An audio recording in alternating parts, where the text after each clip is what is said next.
Because every household needs an LPG that can keep up with the bossing ng kusina. We bring you Brent Gas, the LPG specialist at your service on your demand. Experience service na may malasakit whenever you order and enjoy dependable delivery service, consistent product quality, and tank integrity. Brent Gas also offers opportunities to OFWs and Filipino entrepreneurs to enrich their lives through its competitive franchise offer. Brent Gas, LPG specialists at your service. For any LPG-related concerns or franchise, call or visit your nearest Brent Gas store or branch.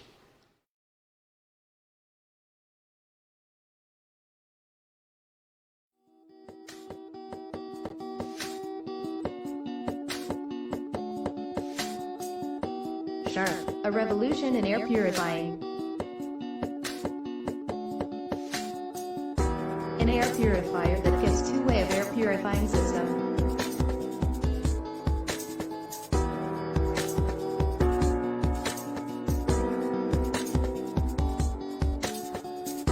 Passive filtration through filters.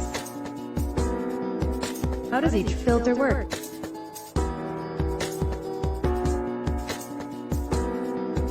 Pre-filter.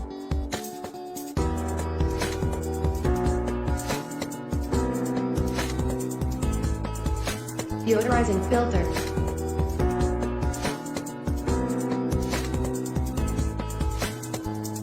HEPA filter.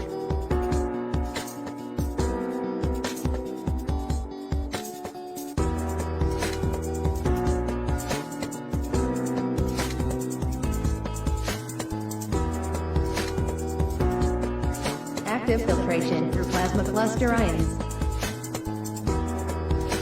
This one-of-a-kind sharp technology able to release positive and negative ions, same ions that occur in nature.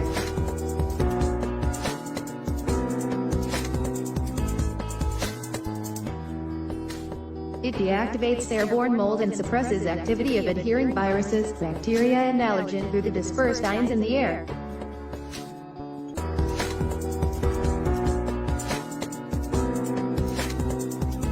These ions actively attach and break down the air pollutants.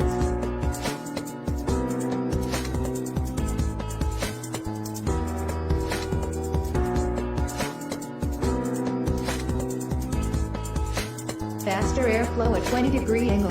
Collects dust at lower levels in the room for more effective cleaning.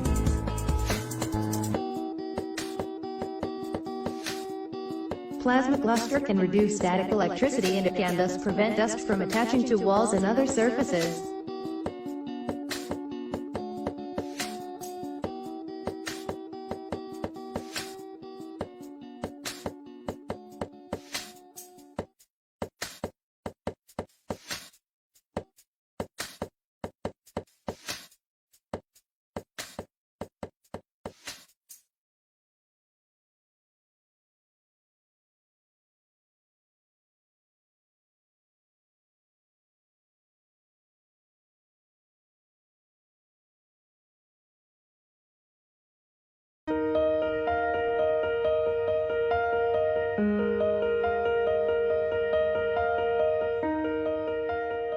The moment our generation realized the gravity of the pandemic situation, everyone has set their sight on the emergence of a vaccine that will provide a permanent solution to the widespread disruption of our life and livelihood due to COVID-19. This is how the anti-COVID-19 vaccine and the promise of achieving herd immunity quickly became the rallying point of every nation all over the world. This is what drives our own consolidated vaccination program in Bataan. We aim to safely achieve herd immunity against COVID-19 by vaccinating a substantial proportion of our population successfully, which can subsequently lower the overall amount of coronavirus that is able to spread in the province.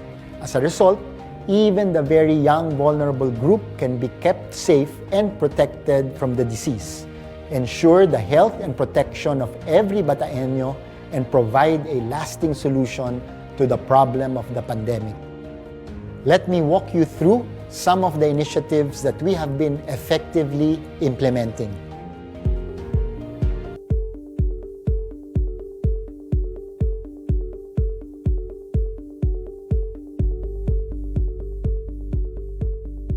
Because the vaccine is seen as the catalyst in the overall solution of the pandemic problem, the provincial government has ramped up its consolidated vaccination program and continues to maximize its resources to make sure that every eligible Bataeño would be inoculated with the hope of achieving herd immunity in the province.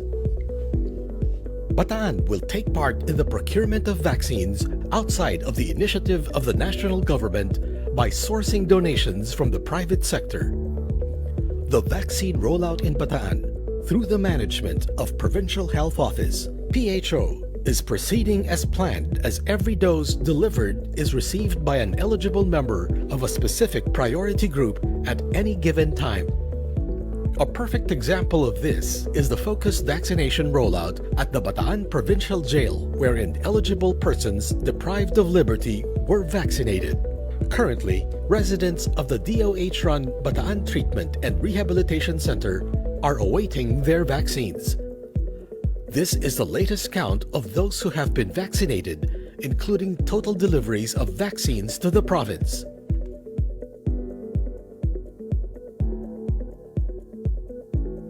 Bataan's cold chain facility, located at the Bataan People's Center, which also serves as the province's centralized vaccination site, is up and running and able to receive and store any brand of vaccine, including those that require meticulous handling and storage. On top of that, satellite vaccination sites were established in all 11 towns and in the city, as the provincial government of Bataan continues to partner with the public and private sector in identifying other strategic locations to serve as inoculation sites for the ease and comfort of the people.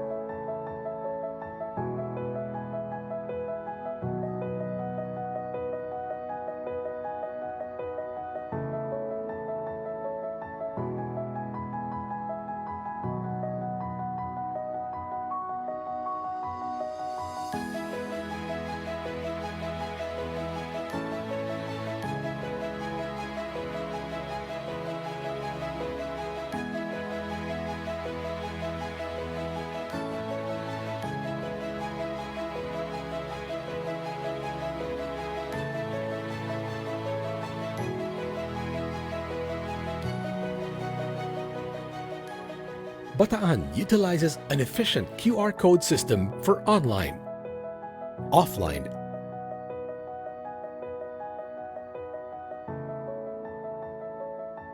and walk-in registration that helps speed up vaccination process.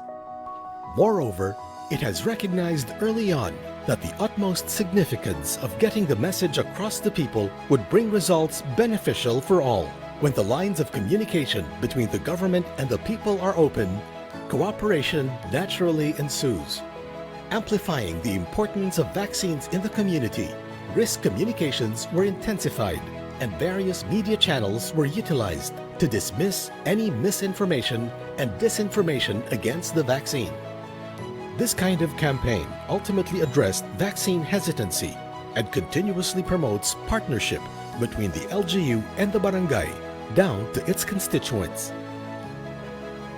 Bataan is a veritable showcase of this kind of partnership and how it could avail much. Strategic public-private partnerships have been harnessed and strengthened in the province since day one of the pandemic, and it has sustained our efforts, policies, and programs to combat COVID-19.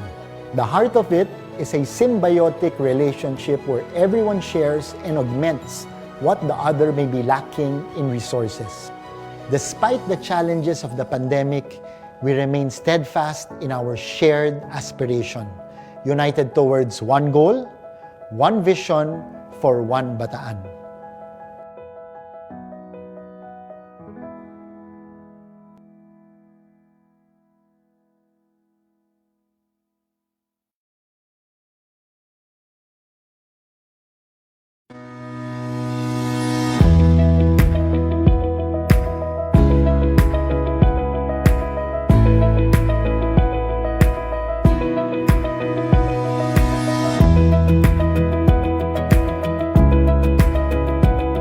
po ay nakikiisa sa pagtataguyod ng isang pamayanang malayo sa banta ng COVID-19. Marami po sa atin ang nahinto ang buhay at hanap buhay dahilan sa pandemya. Batid ko rin po ang hirap ng kaloobang nararamdaman ng bawat isa. At narito na po ang mga baksin at buo ang ating pag-asang makamit ang tinatawag na herd immunity. Vaccination is the solution. Marami pa din sa ating mga kababayan ang maraming agam-agam. Maraming tanong. Marami rin pa rin naniniwala sa mga haka-haka at mga sabi-sabi. Kaya nga po ako ay natutuwa na mayroong talakayan tungkol sa usapin ng vaccine hesitancy sa ating bansa. Magandang maunawaan natin ang epekto ng bakuna sa ating pong personal na buhay at sa ating buhay pamayanan. Ang pamahalaang panlaliwigan po ng Bulacan sa pangunguna ng inyong lingkod, Gobernador Daniel Ramirez Fernando, ay katuwang ng Provincial Health Office at ng Department of Health sa programa ng mabilis, ligtas at mabisang pagbabakuna. Hangad natin na lubos na maunawaan ng ating mga kababayan ang kahalagahan po ng pagbabakuna upang tuluyan ng masugpo ang pandemya. Layunin din natin na mabakunahan na ang lahat sa ating target population upang maabot natin ang inaasam na herd immunity. Sa katunayan po ay patuloy pa rin ang ating ginagawang accelerated vaccine rollout. Ikinagagalap ko pong ibahagi sa inyo na as of June 16, 2021, nakapagbakuna na po tayo ng mahigit 208,000 doses, kung saan mahigit 161,000 ang nabakunahan natin ng first dose.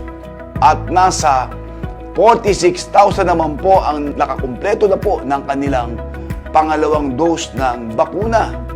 Sa pagdating po ng higit na mas maraming bakuna, ay mas mabilis po ang ating magiging rollout.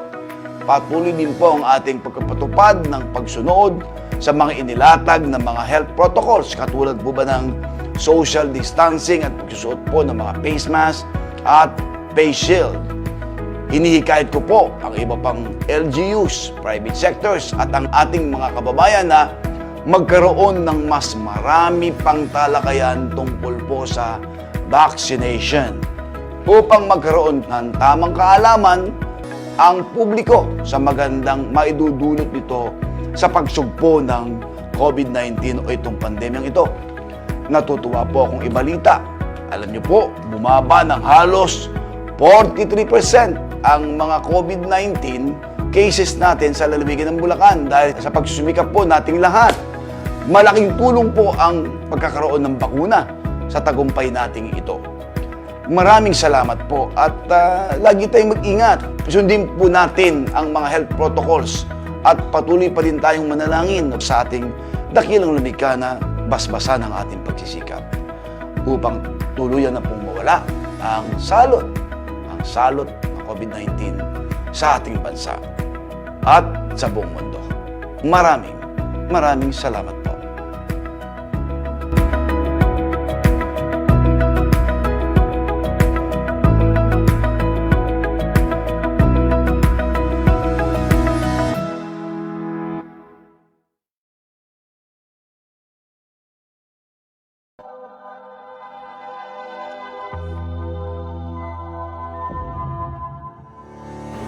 Isa pong magandang araw sa inyong lahat.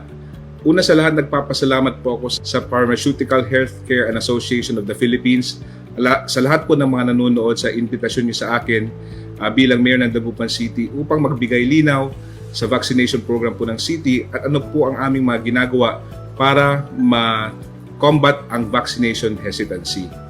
Una sa lahat, dito po sa Dagupan City, we are very proud to say that we are one of the first LGUs in the Philippines, or perhaps the first LGU in the Philippines, to establish a non-hospital vaccination center dito po sa aming Dagupan City People's Asodome. For the last few months, we have been continuously vaccinating different Dagupeños and even non-residents who are working in Dagupan City. Kabilang na po dito syempre yung mga under category A1, A2, A3 at ngayon po pati na rin po ang A4. To date, we have administered more than 21,000 vaccines and we are also very proud to say na ang percentage po ng fully vaccinated vis-a-vis the population of Dagupan City ay nasa 4.7% compared po sa national average natin na 1.3% fully vaccinated Filipinos nationwide. In terms of vaccination hesitancy naman po, naniniwala po ako that the best way to combat this is through word of mouth. Ibig sabihin po, yung pong mga kababayan natin na nabakunahan na under A1, A2, A3, and A4, sila po dapat ang manguna na magsabi kung ano po ang advantages of being fully vaccinated. They should spread the word and this message to their colleagues, their friends, and even loved ones to encourage them to be vaccinated and in order for them to be protected against COVID-19. In addition, Dagupan City is also adopting perhaps an incentive program like other LGUs para po mas maengganyo pang ibang mga Dagupenyos na magpabakuna. Number 3, we are continuously spreading the message through social media and through media interviews of the advantages of being vaccinated. Number 4, we're also always asking the national government to increase their marketing in terms of convincing people against vaccination hesitancy. The truth is, and the facts are very, very simple, vaccines do work, regardless of brand and regardless of where they come from. So dapat lang po na ang sambayanang Pilipino should take advantage of this opportunity because 1, it is given for free, number 2, it is administered for free. Kasama na rin po dyan yung mga side effects monitoring and other fringe benefits with the vaccination. So sana po nalinawan po kayo sa aking maiksing talumpati regarding vaccination sa Dagupan City and what we are doing to combat vaccination hesitancy. Once again, I would like to thank the PHAP for this wonderful opportunity. Maraming salamat po sa inyo and may you all have a good day. God bless and stay safe.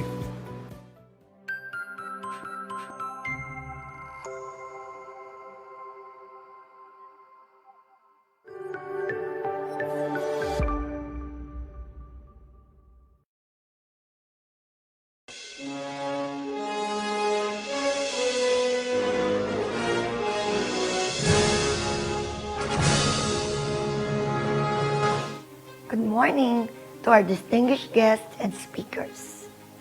Good morning to the team of Philippines Graphic, Business Mirror, and the other organizers for coming out with a very relevant activity such as this.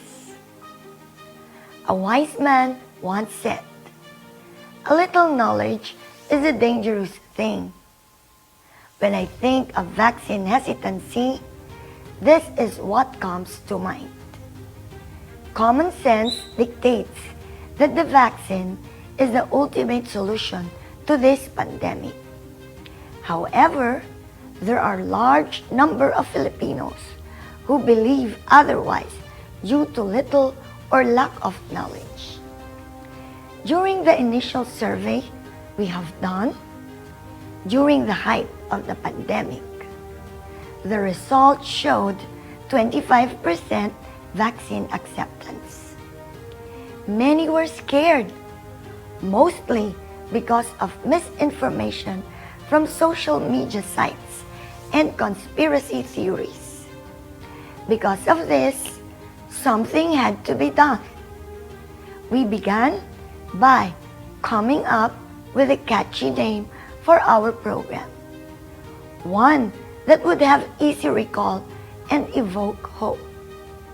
Back to the Future, a wordplay on a popular movie title, was chosen as a way to connect the vaccination program as the way to a better future. The name went viral as social media latched on to it, even naming it as the unofficial winner of vaccination program names. It gave a good recall to the community. This was a good start.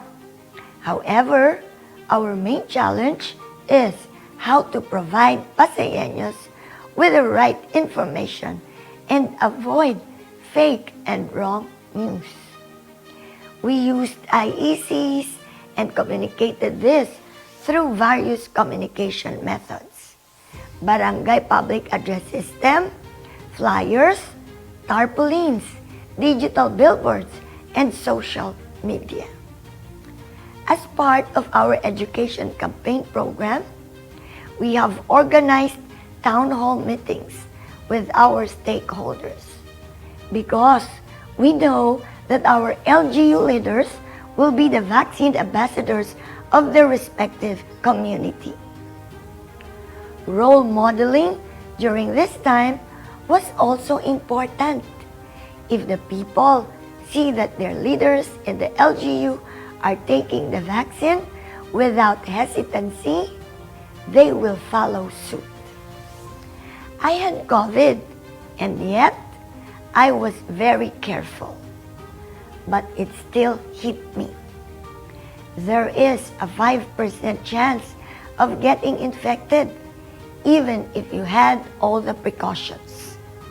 It is the vaccine that would somehow help complete the protection that one needs together with the safety protocols.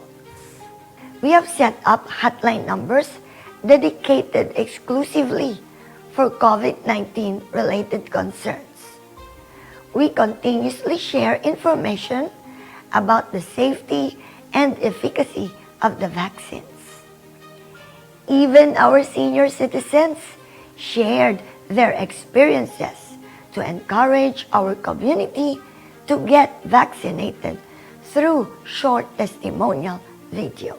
Sa mga senior citizen na kagaya ko, magpabakuna na po kayo para maligtas kayo sa COVID-19. Kaya yung mga hindi pa nga nabakunahan dyan sa atin, mga matatanda dyan. Let's go! Let's go to MOA. Bakuna na kami lahat. We also have made our vaccination program within reach of PWDs, bedridden, sick, and immobile senior citizens through the home service vaccination program.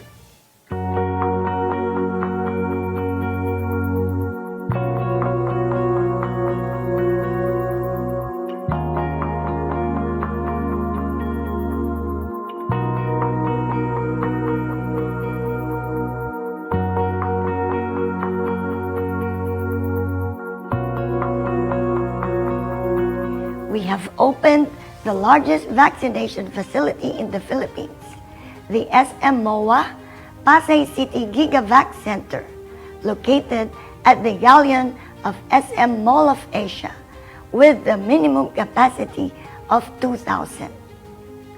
This, together with the other centers we have opened, we are now achieving 38.3% vaccination of our targeted 70% of our population to date. Our vaccine utilization at present is at 85%. This is still a long way to go, but after all these efforts, we are now getting a survey reading of 80% are now willing to take the vaccine, which is way above the initial 25% that we started from. Since Pasay is a commercial and business hub, we have partnered with private companies to help us with the A4 vaccination of their employees. We have given CBCR to 8 companies who all passed the standards set by DOH and IATF. Now, even the immediate family of these employees are willing to get the job. We started our vaccine rollout on March 2nd at our Pasay City General Hospital. We were chosen as one of the 5 LGU hospitals to start the vaccine rollout. To date, we have vaccinated a total of 121,378, or again, 38.3% of the 70% target for herd immunity out of the 312,600 population. Total vaccinated, first dose, A1 to A4, is 121,378. Total vaccinated, second dose, A1, A3, and A4, 37,320. We cannot let our guards down. As long as there are people who refuse to get vaccinated, we still face an uphill battle. But I am hopeful that with hard work and some help from God, dissemination of the right information, common sense will prevail. Thank you and good morning. Ito po ang inyong lingkod, Mayor Emmy Calixto Rubiano. Nakikita nyo, nakakausap nyo, kasama nyo. At tapat kayo pinaglilingkuran. Mag-iingat po tayo. God bless us all.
Good morning and welcome to the fifth Philippines Graphic Business Mirror webinar for this year.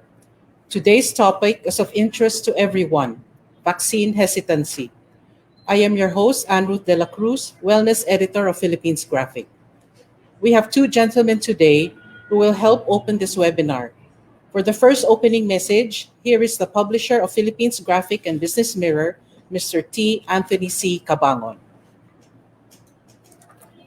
When the government started talking about acquiring vaccines and Business Mirror in partnership with the Pharmaceutical and Healthcare Association of the Philippines, PHAP, and the Department of Health organized a webinar titled Health and Economic Prospects 2021, Sparking Hope. Can a vaccine see an end to the COVID-19 pandemic last December 2020? We made the promise then that there would be a part two, since we anticipated that much would happen, and that was what happened. The COVID-19 vaccine rollout finally happened in March 2021, where healthcare workers were the first to receive the job. However, that same month saw the number of COVID-19 cases rising steadily. The government was forced to place the National Capital Region and the provinces of Bulacan, Cavite, Laguna, and Rizal, or NCR Plus, under enhanced community quarantine. This year's ECQ was less strict as the government feared that a total lockdown would delay economic recovery. The vaccine rollout had its share of challenges. The vaccines were literally trickling into the country, and not too many people were keen about taking the job. In view of this, we felt that it was the right time to keep that promise of a part two of the vaccine webinar. And here we are today with vaccine hesitancy. Epekto sa buhay, epekto sa bayan. This time around, we partnered with PHAP Cares Foundation and the Department of Health. For this morning, we were able to gather a distinguished panel of speakers who will update us on the government's vaccine rollout program and vaccine hesitancy. It is our hope that through this webinar, we will be able to update you all about how various local government units are doing with their vaccine rollout and how they are dealing with vaccine hesitancy. Thank you, and we hope this will be a fruitful morning for all of us. Okay, thank you, Boss Anton. For our second opening message, here's Mr. Yi Kok Chong, President of the PHAP Cares Foundation. Good morning, ladies and gentlemen. Magandang umaga. I hope you can hear me well. Okay, the PHAP Cares Foundation is pleased to partner the Philippines Graphic Business Mirror and the Department of Health, Department of Labor and Employment, and Metro Manila Development Authority in the conduct of this forum, which supports the government's efforts to contain the pandemic through vaccination, among other public health interventions. COVID-19 continues to be a major public threat for all, with profound health, social, and economic impacts around the world, Philippines included. In the country alone, we are deeply saddened that more than 1.3 million people have been infected, while close to 24,000 lives were lost due to COVID. As a science-driven industry, we are fully committed to rapidly respond to this pandemic. We are doing our best in three ways. One, the research and development of medicines, vaccines, and diagnostics. Two, helping ensure the uninterrupted supply of medicines for various conditions, despite major challenges. And three, through our corporate social responsibility initiatives. Ladies and gentlemen, aligned with our mandate to respond to health emergencies, the PHAP Cares Foundation launched a campaign to help protect frontliners and support communities affected by the pandemic. Collectively, we have contributed about 120 million peso monetary and in-kind donations to the country's COVID-19 response. The campaign was launched to help protect frontliners and support more than 1.5 million families and over 155 hospitals throughout the country. In-kind donations consist of personal protective equipment, test kits, ventilators, and medicines. And now, after more than 200 clinical trials and nearly 300 partnerships and collaborations among manufacturers, we are pleased that vaccine production has increased. In just a few months, from 0 to 2.2 billion COVID-19 vaccine doses by the end of May, and with an astounding estimate of 11 billion doses by the end of 2021. With these developments, the campaign of PHAP Cares is now being focused on supporting the government in its massive vaccination drive. This forum seeks to highlight the importance of vaccination to individual health and the country's economy. It will also be a platform to cascade facts about vaccination, as well as feature the efforts of both national and local governments for better appreciation of their initiatives. It is our hope that more people will be vaccinated because vaccination is definitely one of the ways by which we could protect ourselves and restart our economy. We commend the efforts of Secretary Carlito Galvez and Special Advisor Dr. Teodoro Herbosa for their hard work in securing vaccine doses for our priority sectors, starting from the healthcare workers, the elderly, people with health conditions, and now our economic frontliners, which we also belong in the pharmaceutical industry. We appreciate Secretary Sylvester Bello's commitment to ensure that our economic frontliners are protected as a give back to the health and the wealth of the country. The efforts of the Department of Health Promotion Bureau under the leadership of Dr. Beverly Ho are most appreciated as we establish facts and dispel myths about vaccination. We also acknowledge the initiatives of our Metro Manila Development Authority under the able leadership of its chairman, Mr. Benjo Abalos. The Metro Manila Council, through its chairman, Mayor Edwin Olivares, and Parañaque City Administrator, Mr. Fernando Soriano, in urgently vaccinating our priority groups. We also put our attention on efforts on the ground of our Baguio City Mayor, Benjamin Magalong, Dagupan City Mayor Brian Lim, Bataan Governor Albert Garcia, Bulacan Governor Daniel Fernando, and Pasay City Mayor Imelda Calixto Rubiano to protect their constituents. Ladies and gentlemen, please allow me at this moment to give a tribute to a leader who was a symbol of democracy in the Philippines and the world, along with his father and mother. Former President Benigno Aquino III championed universal healthcare for the provisions to every Filipino the highest possible quality of healthcare that is accessible, efficient, equitably distributed, adequately funded, fairly financed, and appropriately used by an informed and empowered public. This aspiration continues to be highly relevant until today as we battle against the pandemic and other healthcare concerns that impact the lives of Filipinos. Now, as we navigate our way out of the pandemic The PHAP Cares Foundation will be initiating partnerships with you, centering on pharmaceutical security resilience in preparation for future pandemics.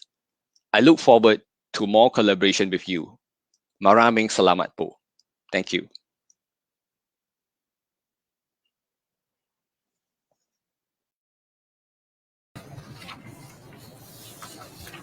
Thank you, Mr. Yi. Titled Vaccine Hesitancy, Epekto sa Buhay, Epekto sa Bayan. We have gathered today a very distinguished panel of speakers who will discuss vaccine hesitancy and update us on the vaccine rollout. To make this webinar more interesting for our viewers, we will have a contest. I will be asking 2 questions during the webinar, and each question will have 2 winners. Each winner will receive 1 Tefal iron and 1 Tita Pack, courtesy of Center for Growing and Giving Foundation, which runs the Sunshine Farm. To join the contest, please like the Facebook page of Philippines Graphic and send your answers via PM. Shira Barnuevo, our page administrator, will inform you of our winners at the end of the webinar. To start the ball rolling with our webinar, allow me to introduce our first speaker. Our first speaker was supposed to be Secretary Carlito Galvez, the chief implementer of the National Task Force Against COVID-19, but he had a prior appointment. He is represented by a former health undersecretary who helped achieve universal healthcare coverage. He also led the modernization of public hospitals through health facilities enhancement funds and the public-private partnerships. He is currently a special advisor to the Philippines National Task Force Against COVID-19 and is a professor of emergency medicine and trauma surgery at the University of the Philippines, Philippine General Hospital, and at the National Telehealth Center at UP Manila. Here is Dr. Chodoro Herbosa.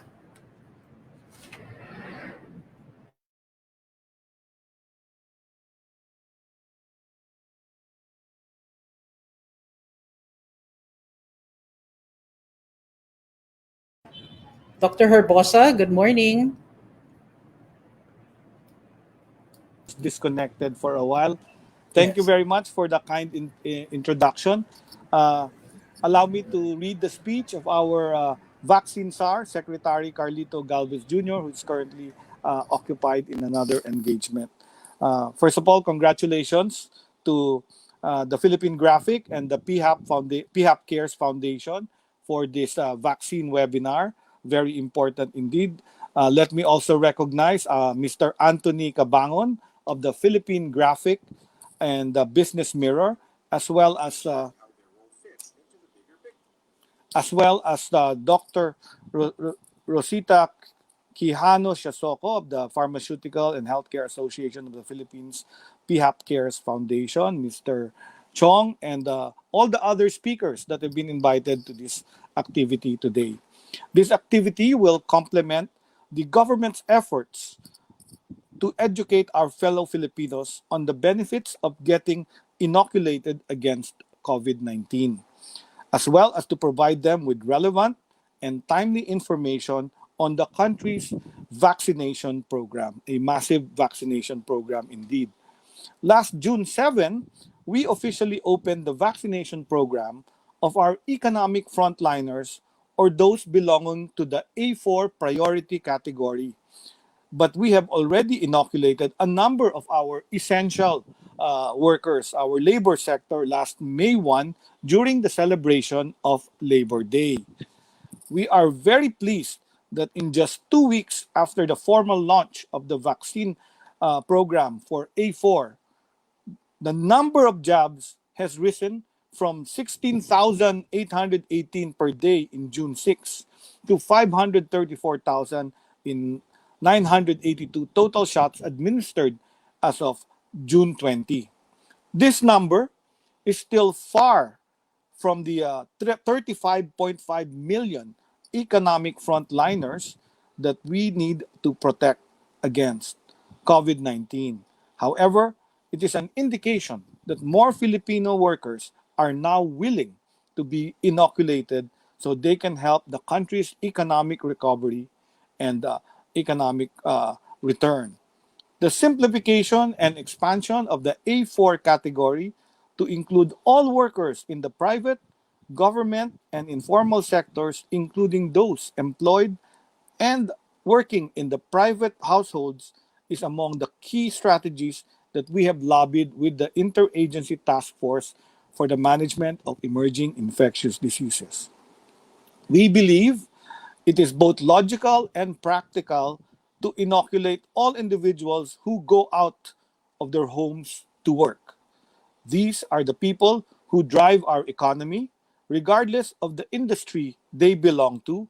All of them are vulnerable to the disease and they all need to be inoculated. As I have emphasized, our economic frontliners are our modern day heroes who play a key role during this pandemic. They risk their lives daily so that they can continue to provide essential services to their countrymen. Hinding-hindi po matutumbasan ang pagod, hirap at sakripisyo para sa inyong mga pamilya, mga komunidad at sa ating bayan. This is the reason why the national government, the local government units, and the private sector have joined forces to ensure that we will be able to administer the first dose of the vaccines to all 35.5 million individuals under the A4 sector by September of this year. By pooling our resources to procure these life-saving vaccines and decentralizing the implementation of vaccine administration, we are confident that we can realize this goal at the soonest possible time. The private sector procured vaccines will all be turned over to the companies and organizations which procured these doses. We are giving them the flexibility to administer the vaccines not just for their employees but for their dependents as well. Meanwhile, the vaccines procured by the government will be allocated also to our A4 category. We just want to remind everyone that not all the vaccines we have in our supply inventory can be deployed for economic frontliners as of the moment. And this is pertaining to the vaccines from the COVAX facility of UNICEF and WHO, which is where the bulk of our supplies come from. They are specifically allocated for the inoculation of our healthcare workers, our senior citizens or A2 category, our persons with comorbidities or our A3, and the indigent population. So they did not give it to the A4. So the A4 will only be coming from the government and the private company procurements. However, there are individuals who belong to A4 category but are at the same time may fall under the priority groups A2, A3, or A5, and these individuals may be vaccinated by the vaccines coming from the COVAX facility. As the government procured doses begin to arrive in bulk, as well as these purchased by the private sector, we are confident that we will be able to achieve another milestone by the end of June. 100,000 doses of anti-COVID-19 vaccines procured by private firms are arriving on June 27. This is through the Moderna purchase. This is part of a 250,000 doses initial delivery of Moderna, where 150,000 were procured by the government. Another 1.5 million doses of Sinovac just arrived yesterday, and I'm happy to share that the company has committed to complete the deliveries of all our procured doses of more than 20 million doses by September of this year. This means larger volumes are expected on a monthly basis starting this month. More than 2 million doses of AstraZeneca from the COVAX facility are also expected to be delivered this month, June, as well as 150,000 doses of Sputnik V's component 2 vaccines. These private sector procured doses will significantly increase the country's vaccination throughput for the A4 category and complement the vaccine supply procured by the government for this month. In July, AstraZeneca will deliver 1.170 million doses purchased by Filipino companies. The government is also expecting the delivery of 4.5 million doses from Sinovac and 1 million doses from Moderna and another 1 million doses from Sputnik V of Gamaleya. Starting August, we are expected we are expecting 15 to 25 million doses to arrive monthly from various manufacturers.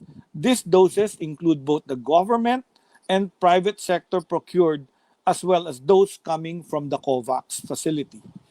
Our main goal is to inoculate more Filipinos at a faster rate and ensure the protection of the most vulnerable individuals. Hence, we call on each and every one of you to be among our vaccine advocates, not just in your workplaces, but most especially in your homes. Let us encourage every family, every tatay, nanay, lolo, lola, kuya, at ate to get the jabs. The vaccine will provide us all with an added protection aside from our strict adherence to the minimum public health standards of mask wearing, hugas, at iwas. The successful implementation of our vaccination program will be the key to reviving our economy, bringing back a greater sense of normalcy to our people and building back better a Philippine economy. Maraming salamat po at magandang umaga sa inyong lahat. Thank you very much, Dr. Herbosa, for that update. Our next speaker has held several positions in government. He was Justice Secretary during the administrations of Presidents Corazon C. Aquino and Fidel V. Ramos. He has served as Solicitor General, Chairman of the GRP Negotiating Panel for talks with the CPP, NPA, NDF to speak about the guidelines relating to COVID-19 vaccine administration in the workplace. Here is Labor and Employment Secretary Silvestre Bello III.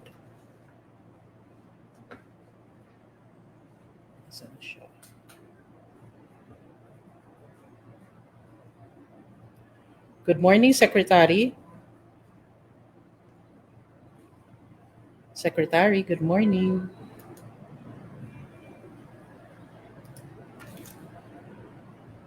Secretary Bello?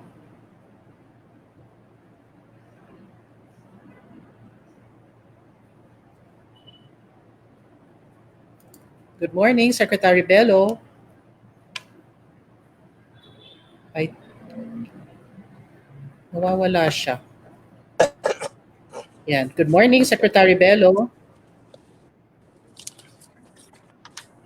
Yes, good morning. Good morning. Sorry because I'm mobile, but let me greet all the participants on today's webinar on vaccine. There you are, sir. Good morning, everyone. Yes, good morning. Good morning, sir. Good morning, Good sir. We morning. see you na po. Can you hear me? Yes, sir. Go ahead po. Morning, can you hear me? Yes, sir. Go Yes, ahead po. first, let me greet all participants of today's webinar on vaccine. I hope everybody is healthy and safe from COVID-19. By the way, thank you very much, Philippine Graphics and Business Mirror, for this initiative, a learning activity focusing on vaccine hesitancy. As you all know, our government has been literally begging all available doses of vaccines from everywhere at the very start of the year. And Secretary Galvez is principally responsible for our success in securing for us the needed volume for our people. Thus, the millions of doses started to pour in and hopefully continue to come in to satisfy and meet our requirements. Now that we have the vaccine, we have the problem of acceptance and hesitance. So how does the hesitance of our people to get vaccinated affect our life and our nation. There is no doubt that people's reluctance delays our program to inoculate a huge portion of our population. Health experts consider inoculation as the only way to fight and end the pandemic that has taken away lives, jobs, and certainly it might take our future. Delaying our program to completely vaccinate our adult population, therefore, only prolongs our suffering as a people and as a nation. We need to prevail over this hesitance and instill confidence on the vaccine. And I am doing my share by getting inoculated early and calling, appealing on all our workers to do the same. Kahit na anong klaseng vaccine, basta magpabakuna po kayo. Of course, there are the limitations because even those who refuse to be jabbed due to lack of trust in the doses will remain free. They're even protected by the laws of our land. This is very true in the workplace, where such freedom and protection are fully recognized and provided by the Department of Labor and Employment through the guidelines which I issued under administrative number on COVID-19 vaccines in workplaces. Excuse me. Under the guidelines, any employee who refuses or fails to be vaccinated shall not be discriminated against in terms of tenure, in terms of promotion, training, even in pay and other benefits. Also, employees who refuse to be vaccinated may not be terminated from their employment. The guidelines is very clear that no vaccine, no work policy is not and will never be allowed. How's that for the people endangering our lives? Because they simply hesitate or they lack confidence on the vaccine. There is wisdom in Labor Advisory number 3 of 2021 that contains the following guidelines. If you remember, Interagency Task Force on Emerging Infection Disease granted the request of private companies to purchase vaccines for their workers. Previously, vaccine acquisition was exclusive for the but President Duterte believed that rollout of the National Inoculation Program would accelerate and benefit workers and the economy by granting the request of our employers. And so the private companies were able to buy vaccines for their workers. And to support them, DOLE issued advisory number 3, which provides that covered establishments and employers are allowed to procure COVID-19 vaccines, supplies, and other related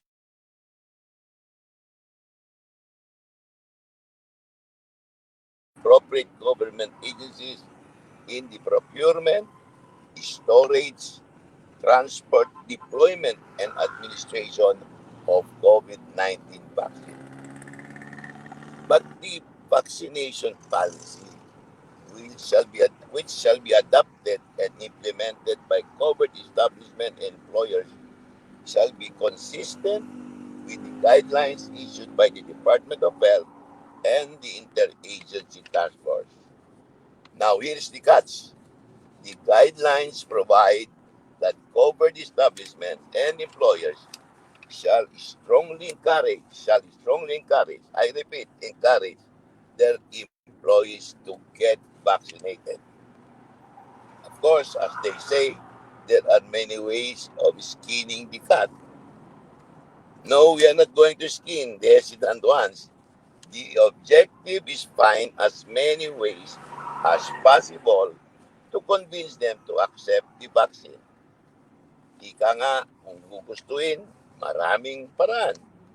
Learn from the local government units. Nagpaparapol ng bigas, baka, bahay, at kung ano-anong mga mapa-oo lang ang mga nagdadalawang isip.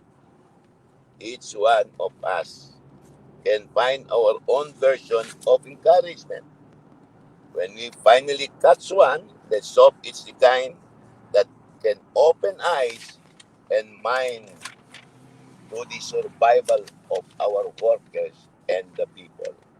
Kami sa Dole, we came up with a basikleta program. Pag nagdalawang dosage ka na, mabibigyan ka ng bisikleta, may laman na cellphone at may load na 5,000. That is our participation in the vaccination encouragement. And so, my dear friends, let me advise and appeal to you and recognize the fact that our survival is a shared responsibility of all governments, and not only government, but all people. Thank you very much and good morning.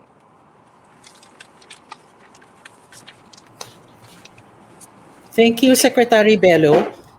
Now we know what to expect with when the vaccines are being administered in the workplace. Before we have our first question and answer portion, I will now ask you my first question for today's contest. The question is, what department did Secretary Silvestre Bello head during the time of Presidents Corazon C. Aquino and Fidel V. Ramos? What department did Secretary Silvestre Bello head during the time of Presidents Corazon C. Aquino and Fidel V. Ramos? Don't forget to like the Facebook page of Philippines Graphic before sending your answers via PM. We are looking for the first two winners.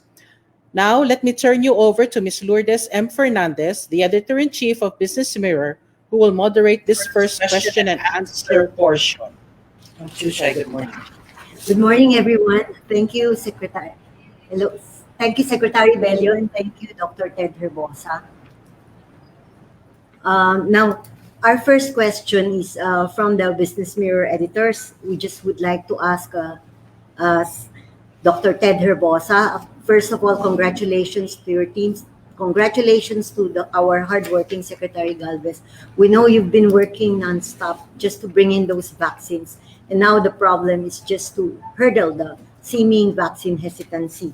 But sir, we've gotten some reports from the ground. We keep getting these reports that part of the hesitancy might not be really hesitancy, but more of a problem on the ground. Like there are some people who are saying that the too short notice in some LGUs is proving a problem to some workers, because they say even if they sign up or online to get their jobs, they get the notification sometimes in less than half a day, and they don't have time to ask their employers for leave, no?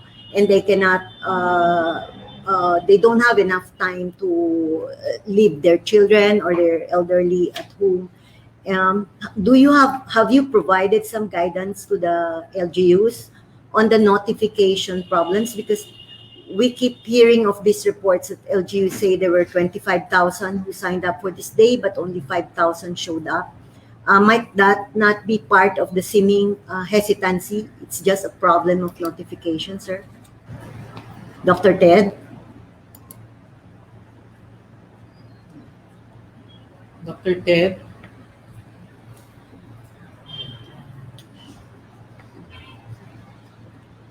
Dr. Ted? Dr. Herbosa?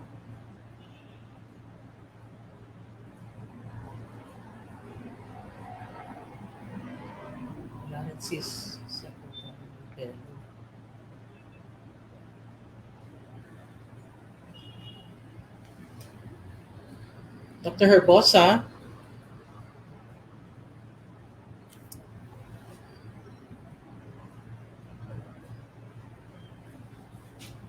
Dr. Herbosa?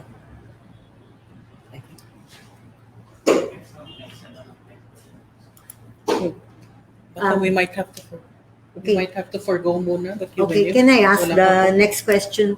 Can I pose the next question to Secretary Bello? Wala po yata online si Secretary Bello also, ma'am. Nawawala siya.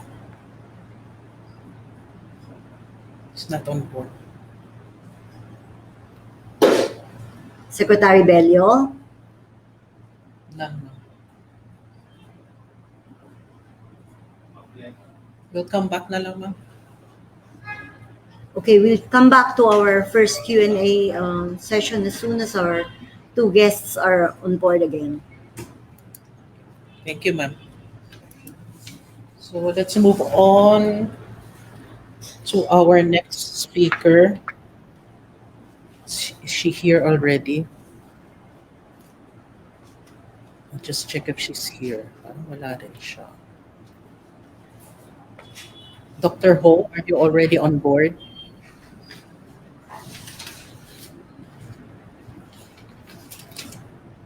Wala rin siya.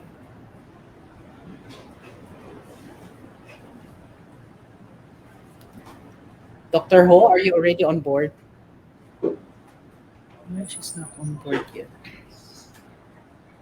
Just get chairman.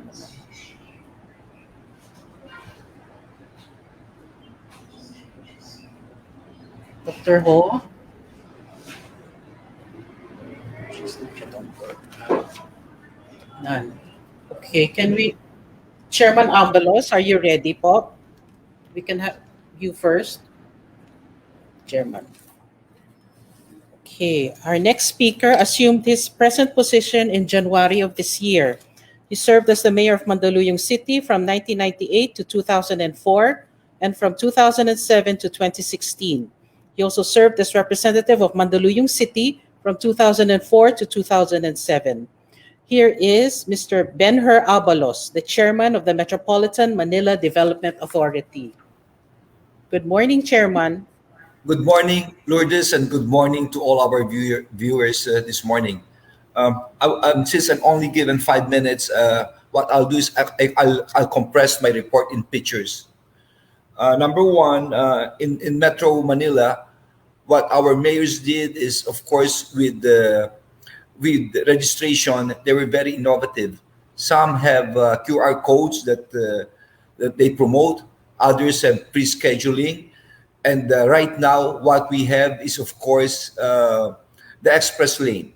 Because the A1, the A2, and the A3, A1 are the medical frontliners, A2 are the senior citizens, and of course, A3 are the persons with comorbidities.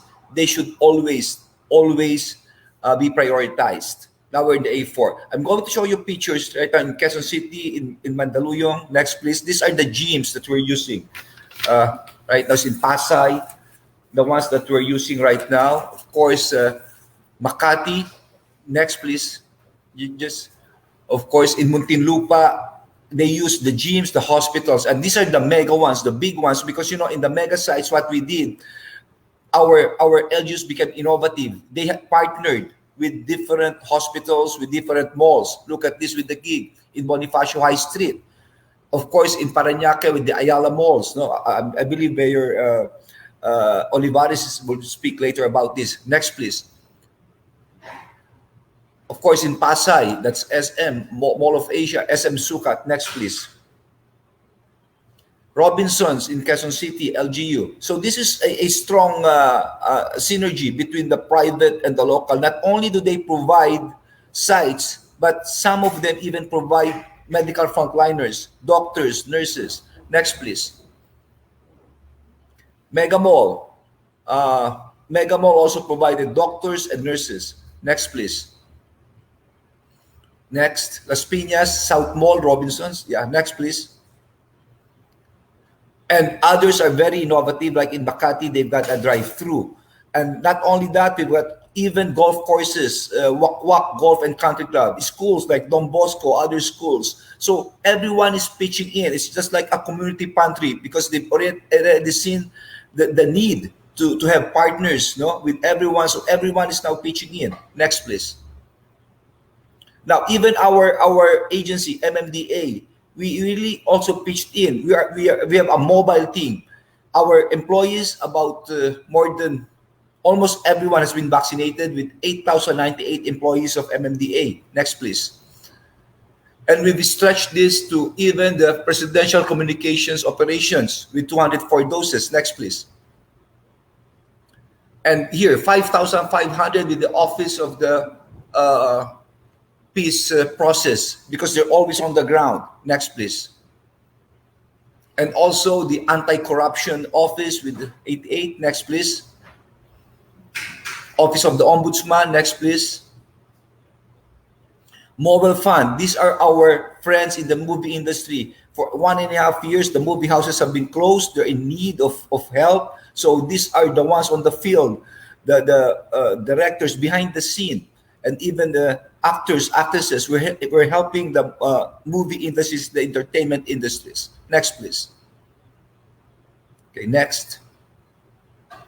Now, let's go through here. Right now, we've got about 80% of the medical frontliners, about 100% almost of the medical frontliners in the A1 with the first dose. With the second dose, is about 80%. For senior citizens, it's 598 and 245. And of course, for the third person with comorbidities, it's 1.1 million for the first dose and 407 for the second dose. Next, please. This is the graph of the daily average accomplishment that we have, all the mayors in Metro Manila. Before, our target was only 100,000. We started with 36. This was sometime May. But you could look at the graph. The peak was 207,000. Of course, it depends on the availability of vaccine. Through here, that you could see that easily Metro Manila mayors can deliver 200 jobs a day. Right now, it's about 166,000. Again, it's dependent on the vaccine. Next, please. This is the weekly average accomplishment. If you will see, it's about 178,000 every week we could deliver. We started, actually the target is only low. It's only about 100,000 to 120,000. But right now, on a weekly basis, Metro Manila is doing 178,000 jobs. Of course, this is because of the strong synergy between government and private. Also, this T3, they helped us with what we call the supply chain management. If for example, last April, there were only about 1.5 million vaccines. The projections for June is about 11 million. You could just imagine the number of vaccines coming in. So the distribution, it will depend on the performance. T3 is helping us. What is T3? It's a group of private companies headed by Mr. Bill Luz. Next, please. Now, this is the most important thing in this presentation. Where are we right now in terms of inoculations? Right now, we have inoculated about 3.6 million. 3.6 million jobs have been given. Now, let us look at projections. Okay, let's not go to 200,000. Let's not go to even 170,000. Let's go through an average, let's say, of 114,000 jobs every day. If you do that for 30 days, that's about 3.4 million. Now, if you multiply that into 3, meaning July, August, and September, that will amount to about 10.2 million. You add 10.2 million and you add 3.68 million, that would amount to about 13.9, almost 14 million. 14 million by the end of September. And that's at a low end. That's only 114,000. What does 14 million jobs mean? It means that 1/2 of Metro Manila, almost 1/2, approximately 1/2, will be inoculated twice, first dose and second dose. So hopefully, we will be having population protection by the end of September. Thank you.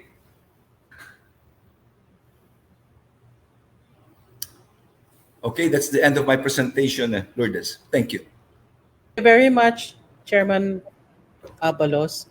Now, may I call back Dr. Beverly Ho? I think she's already there.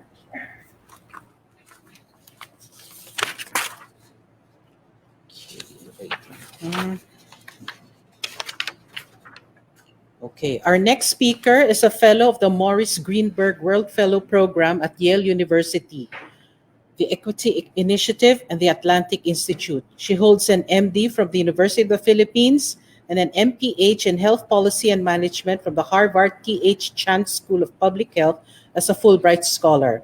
To talk about the truth about the COVID-19 vaccines, here is Dr. Beverly Lorraine Ho, the Concurrent Director for Health Promotion Bureau and Disease Prevention and Control Bureau of the Department of Health. Good morning, Dr. Beverly. Hi, good morning, Miss Anne. Thank you very much again to all the organizers of today's forum for this opportunity to share our work, no, and to advocate for vaccines, COVID-19 vaccines in the country. May I kindly ask the Secretariat to kindly flash my slides, please? Thank you.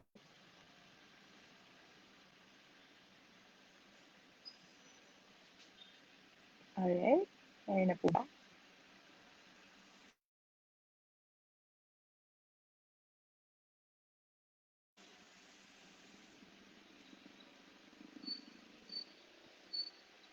Okay. Are the slides up?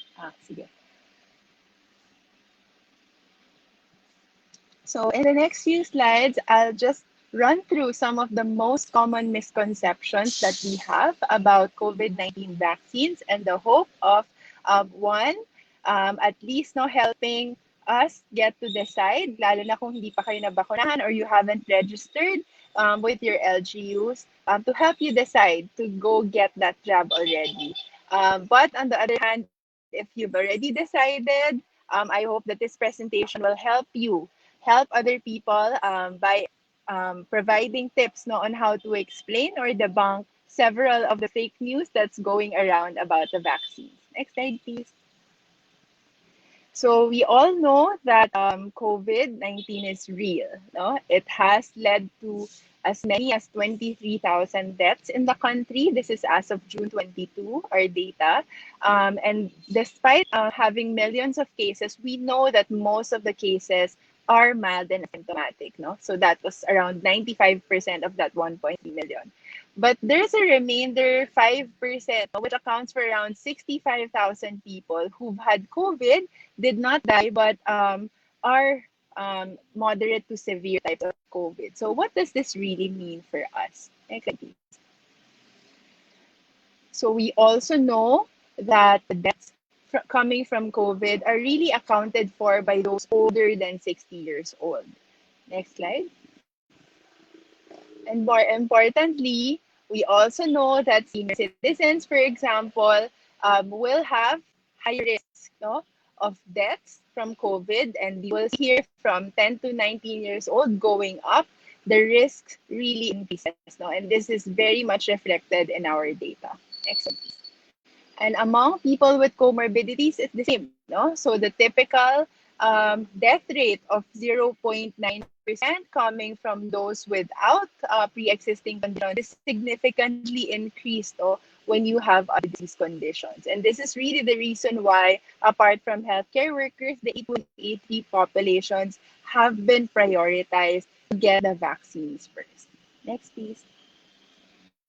So why are we afraid? Though when we talk about 95% of people come out scot-free from COVID, so mild naman or asymptomatic. The problem now is that severe COVID, when you are unfortunately part of that 5% of people who get moderate to severe COVID has long-term sequelae. And this is what physicians and medical experts are finding out. And there's no guarantee that if you get sick, you will actually walk away without an issue. So that's why we don't want to risk it. And you see on the left-hand side of your screen, many symptoms that continue to persist. But this syndrome is actually still not yet well studied. Ang dami pa pong new data na pumapasok. But all it's telling us is that when people who've had moderate to severe COVID tell us na parang hindi pa rin ako okay a few months after getting COVID, it's actually true, and scientists are beginning to uncover what it is. But what it's telling us is that ayaw natin i-risk, kasi hindi siya 3 weeks lang galing na may possible siyang long-term sequelae. Next slide, please. So it is in view of this, no, knowing that this is the risk of death from severe COVID and risk for long-term sequelae, that we really need COVID-19 vaccines, and they provide 100% protection from severe COVID-19. So this is not unique. No? In the past, we've used inactivated polio vaccines or influenza vaccines, which they do not necessarily just prevent you from not getting the disease, but more importantly, you can get the disease, but you will not get the severe symptoms. So alam natin, no, yung polio can cause paralyzation. So when you get the vaccine, you can still get sick, but hindi ka mapaparalyze, diba? Same way, no, with influenza, you can still get ubusipon, diba? Even after you've got your flu vaccine, but it will protect you from the hospitalization version of flu. Next slide, please. So none of the vaccines can also cause COVID-19. Marami kasi no, natatakot na, nako, pwede ba akong magka-COVID dahil nagpabakuna ako? No? The answer is plain no, because no COVID vaccine actually contains the live virus. No? If any, the COVID-19 vaccines that are available to the entire world are all those na nakikita nyo sa baba. No? So inactivated or purely, no, napatay na po, parts of it, vector, nakalagay yung genetic material niya in some other type of virus. And finally, no, it's really just the genetic material, which are your mRNA vaccines. So you don't have to worry about this. Next slide, please. Also, some are afraid that the mRNA vaccines can change your DNA. So the quick answer to that, looking at the photo na nakabox, no, the mRNA vaccines will just go inside your cell, no, but not into that blue circle, which is your nucleus. And our body, no, always designed in the best possible way, is able to make sure that our genetic material is preserved in that blue circle, no, so hindi po siya pasok doon. Next slide, please. So it cannot alter your DNA.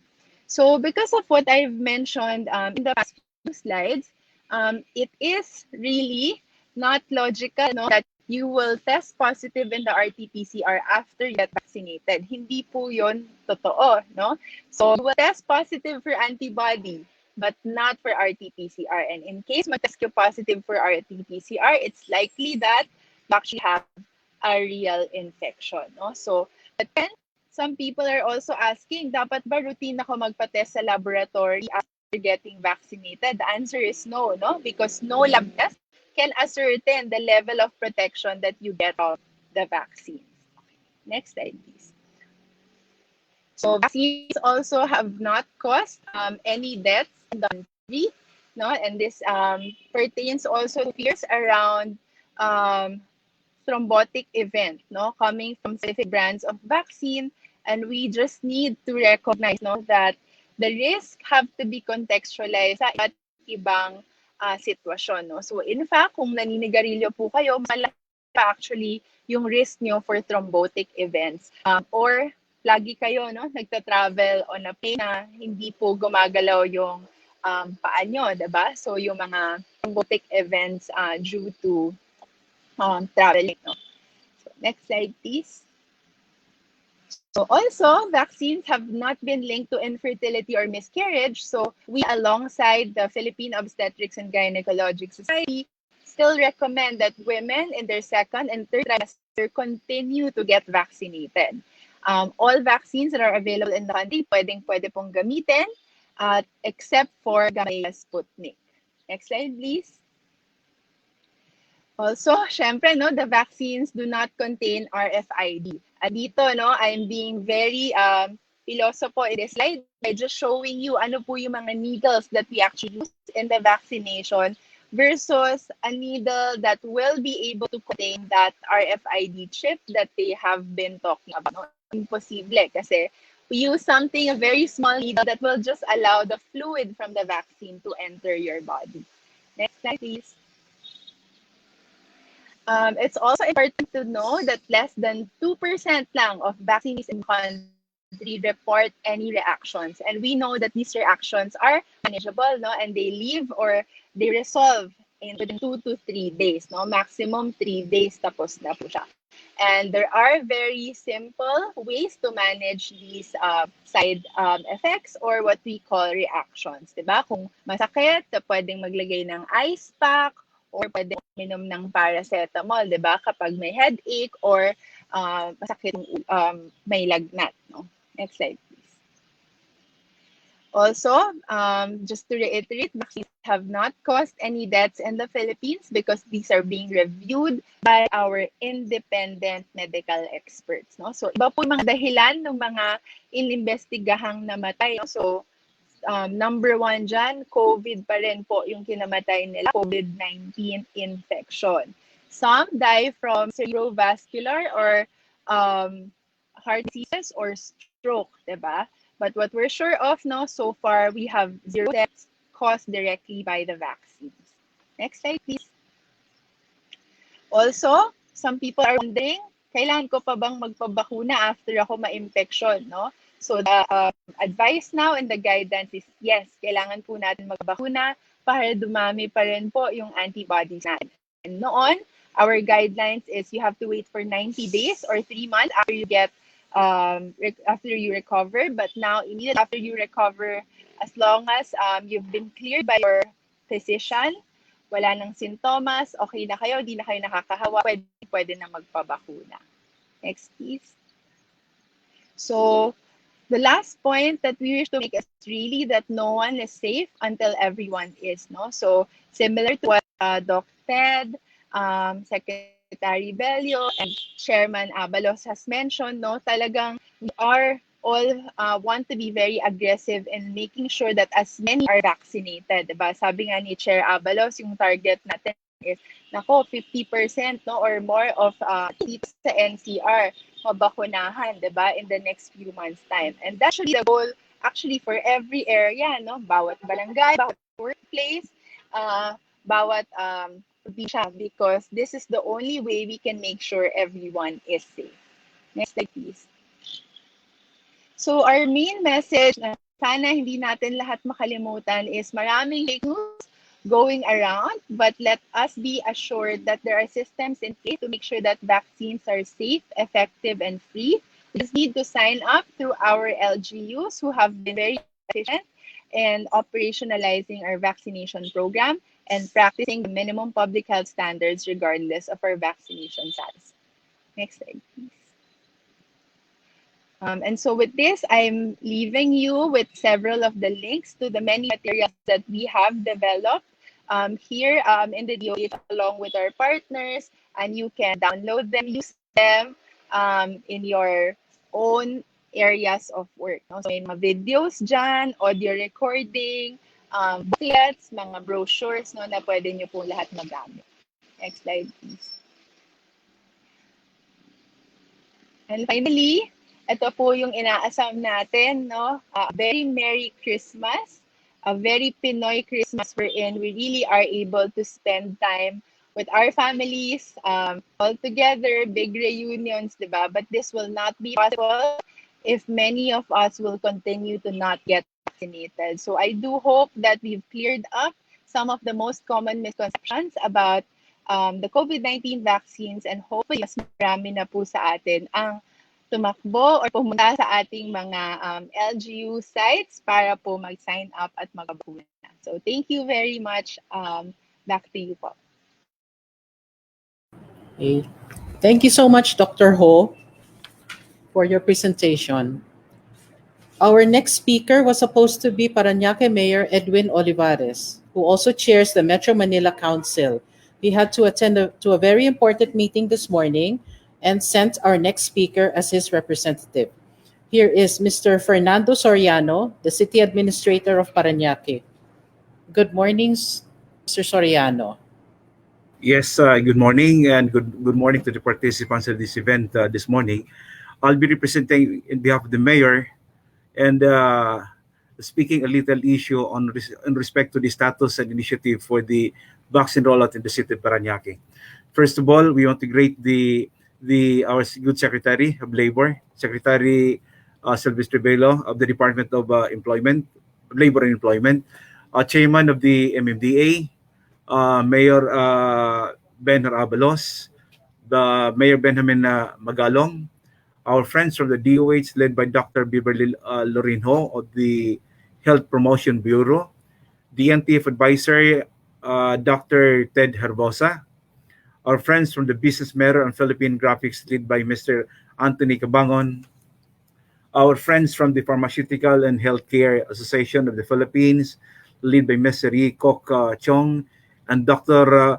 Rory Shisoko, who is a native from Parañaque, the President and Executive Director of Farm Cares Foundation, respectively. Fellow government workers, friends, good morning. The City Government of Parañaque thanks indeed for this opportunity to discuss our ongoing efforts against COVID-19, particularly on the vaccination rollout in the city of Parañaque.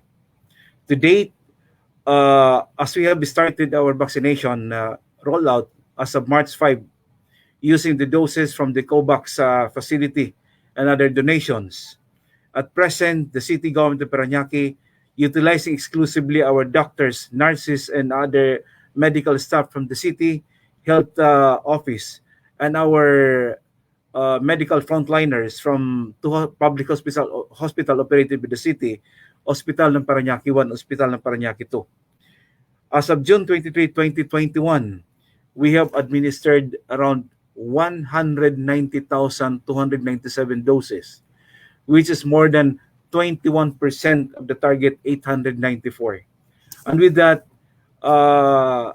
we are targeting 60% of that, which is about 446,923 individuals to be vaccinated in our city. And concomitant with that, 197,297 doses that we have administered to them. The city is about to procure and awaiting for the delivery of our consummated contract through a tripartite agreement of vaccines to the city. Sinovac and AstraZeneca, 50,000 of Sinovac and 200,000 of AstraZeneca. We can indeed target and consummate the vaccination for the 60% of which is 446. Probably if it arrives for the next 2 months, then before November, we can target the herd immunity for our city at about 60% from the total population of the city of Parañaque.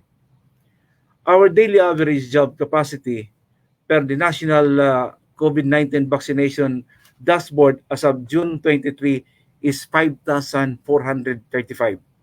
However, during the past weeks, we have already averaging around 6,700 jobs, and this will continue to go up as vaccines becomes widely available. In terms of vaccine hesitancy, we are proud to say that in the city of Parañaque, our people now are lining up, especially in our mega facility vaccination centers, sites which are located in Ayala Mall, the second floor and the fifth floor of the Ayala Mall Center in Macapagal, SM Sukat, SM BF, and SM Bikutan. All of these, we can say that queuing, lining up of people ready to be vaccinated are indeed a welcome for all of us in the city of Parañaque. As a matter of fact, the lines in our major vaccination centers is starting forming very early morning, and we usually end up past 9 o'clock in the evening to accommodate the long lines of queuing for people.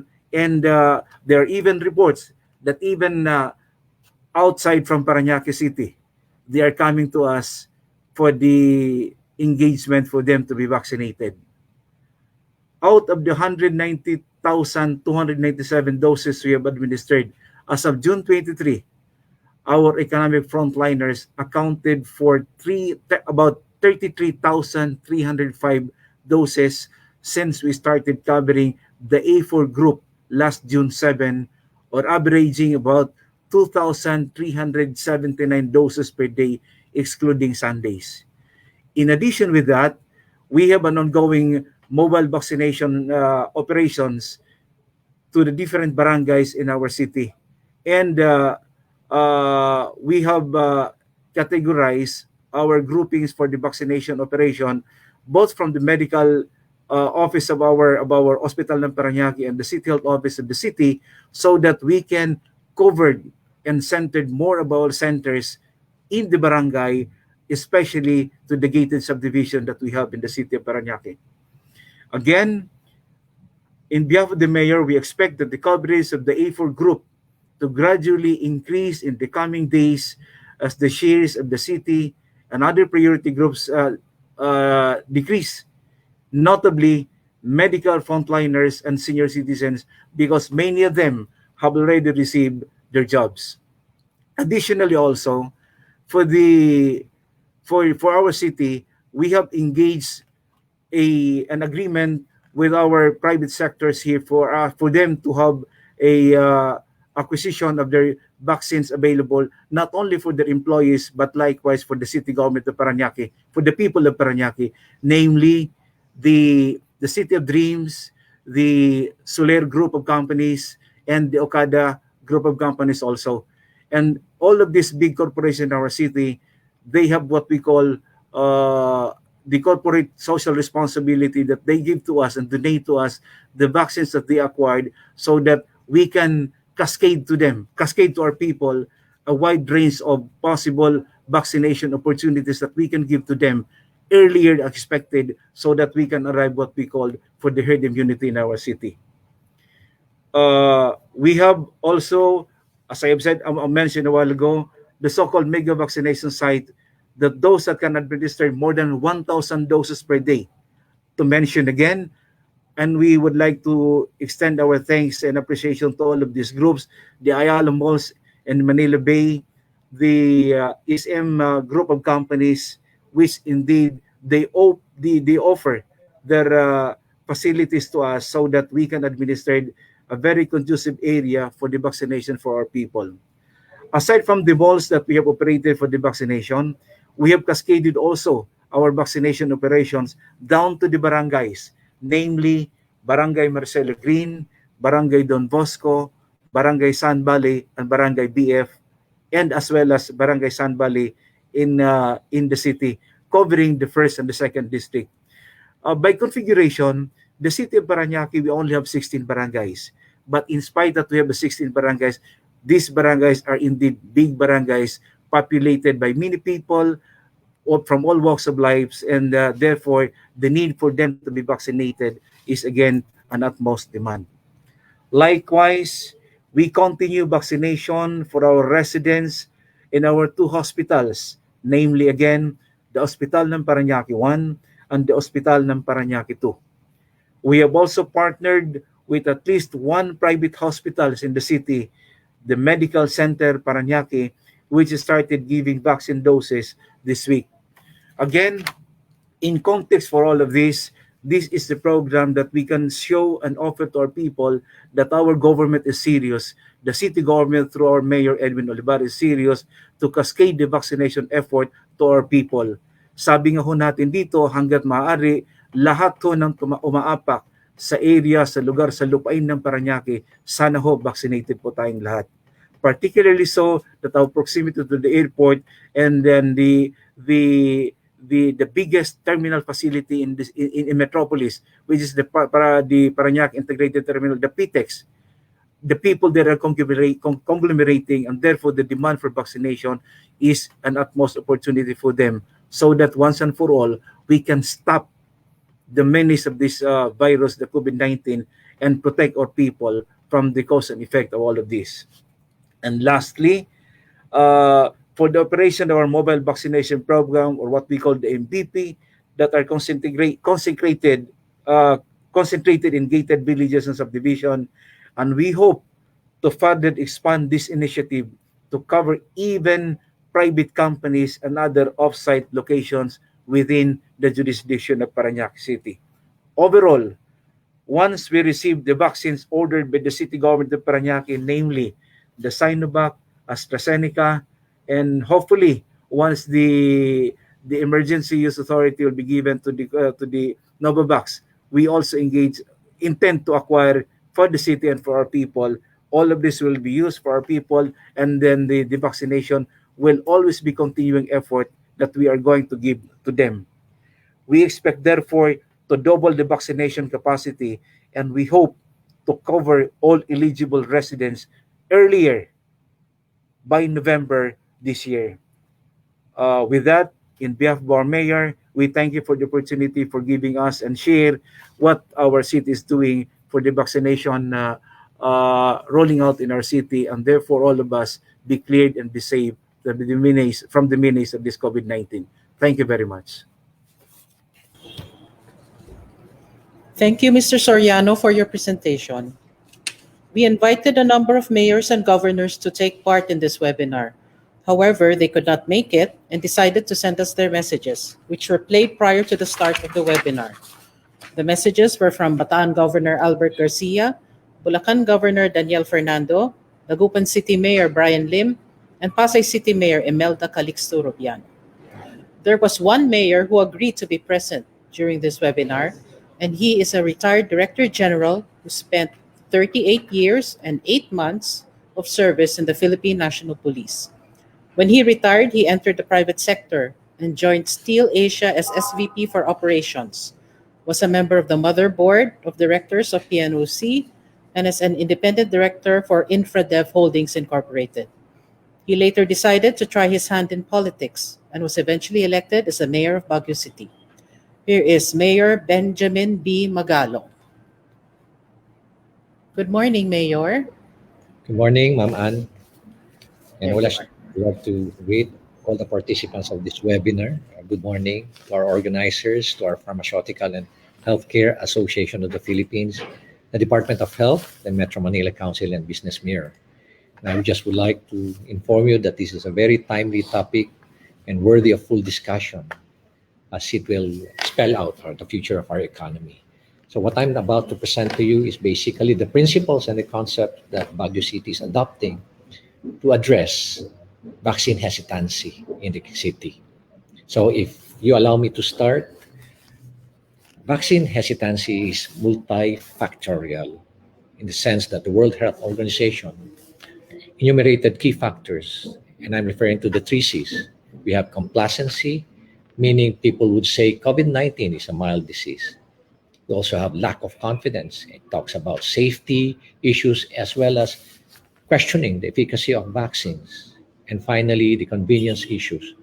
We're referring to the economic cost or the opportunity cost or the foregone benefit that would have been derived by an option not chosen. While hesitancy is multifactorial, its solution is also multifactorial. In the city of Baguio, we're adopting the 2 Cs and the 2 Ss strategies to address vaccine hesitancy, and we're referring to command and control, communication, systems, thinking, and finally, speed. Now, let me go to command and control. Command and control is basically the means by which a commander recognizes what needs to be done and sees to it that the appropriate actions are taken. The goal here is to build trust and to create vaccine demand. Let me talk to you about the 4 essential elements under the command and control.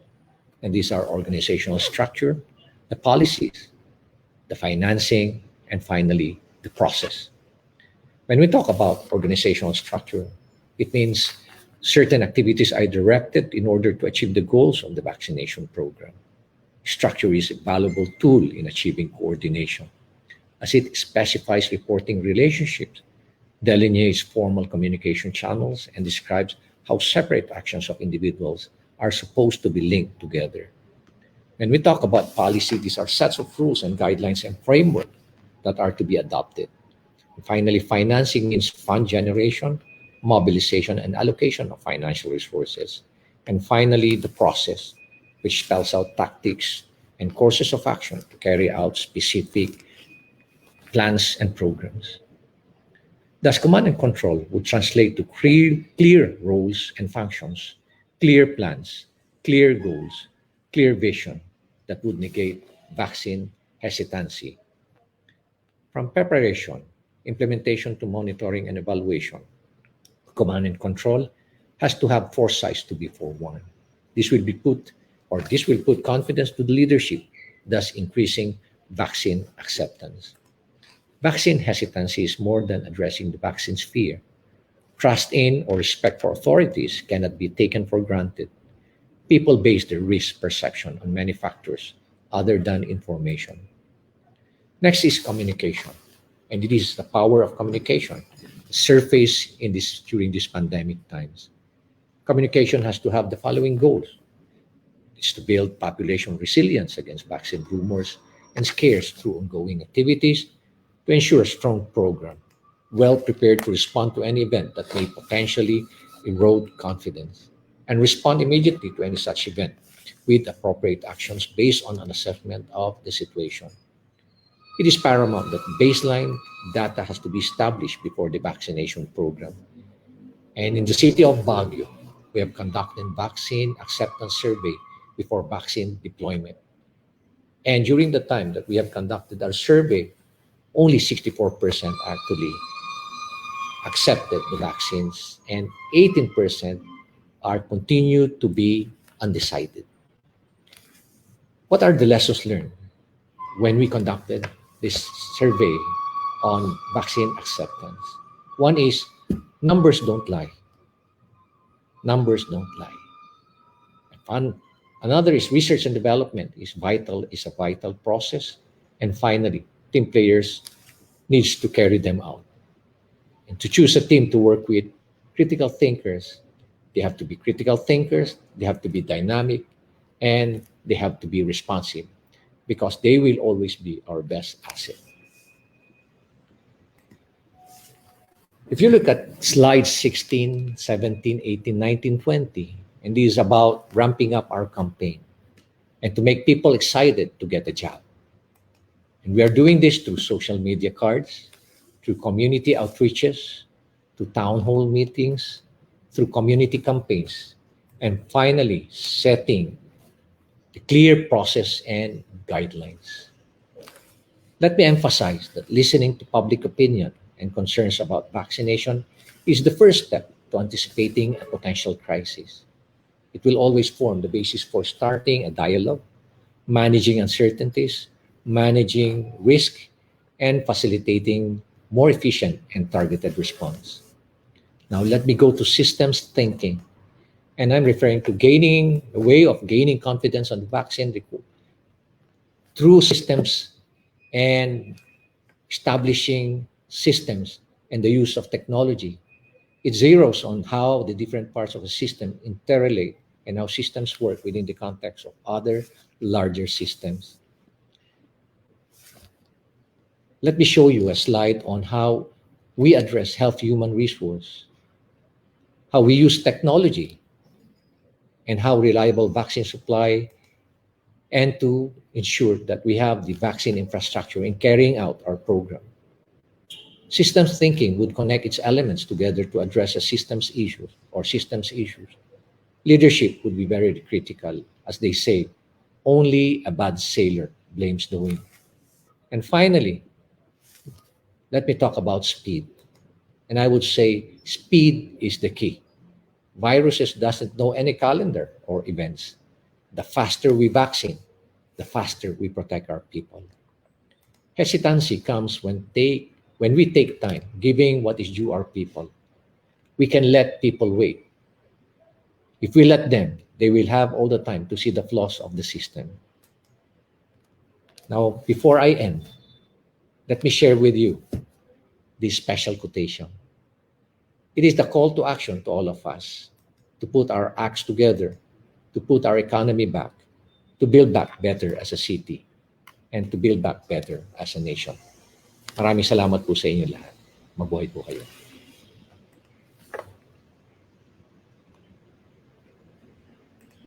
Magalong. Up next is the question and answer portion. But before that, here is my second question for our contest this morning. The question is, how many years and months of service did Mayor Benjamin Magalong render at the Philippine National Police? How many years and months of service did Mayor Benjamin Magalong render at the Philippine National Police? Don't forget to like the Facebook page of Philippines Graphic before you send your answers via PM. We are looking for the first two winners. Let us proceed to the question and answer portion. Can I call back on stage Mayor Magalong, si Ma'am Chuchay, si Sir Ding of Parañaque? I think Dr. Herbosa will be coming back.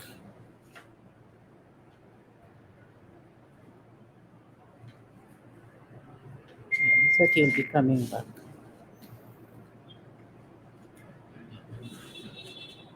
Okay. Yeah, we'll just wait for Dr. Herbosa to come back. Would you like to ask the first question, ma'am, or ako naman? I'd like to ask Mayor Magalong, sir.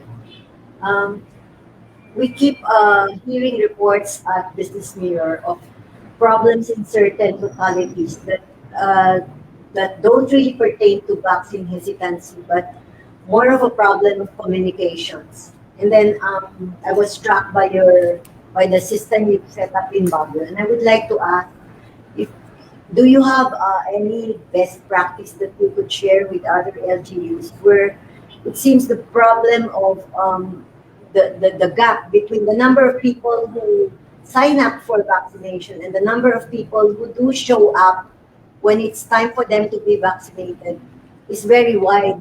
And sometimes the people we interviewed, they only say because they get a very short notification period from the LGU or the barangay. They said, I signed up, but they only told me early this morning or late last night that I'm supposed to show up already. So it's not really sometimes a problem of hesitancy as a problem of maybe convenience, practicality, or time management. Would you have some best practices to share with the LGUs, the other LGUs?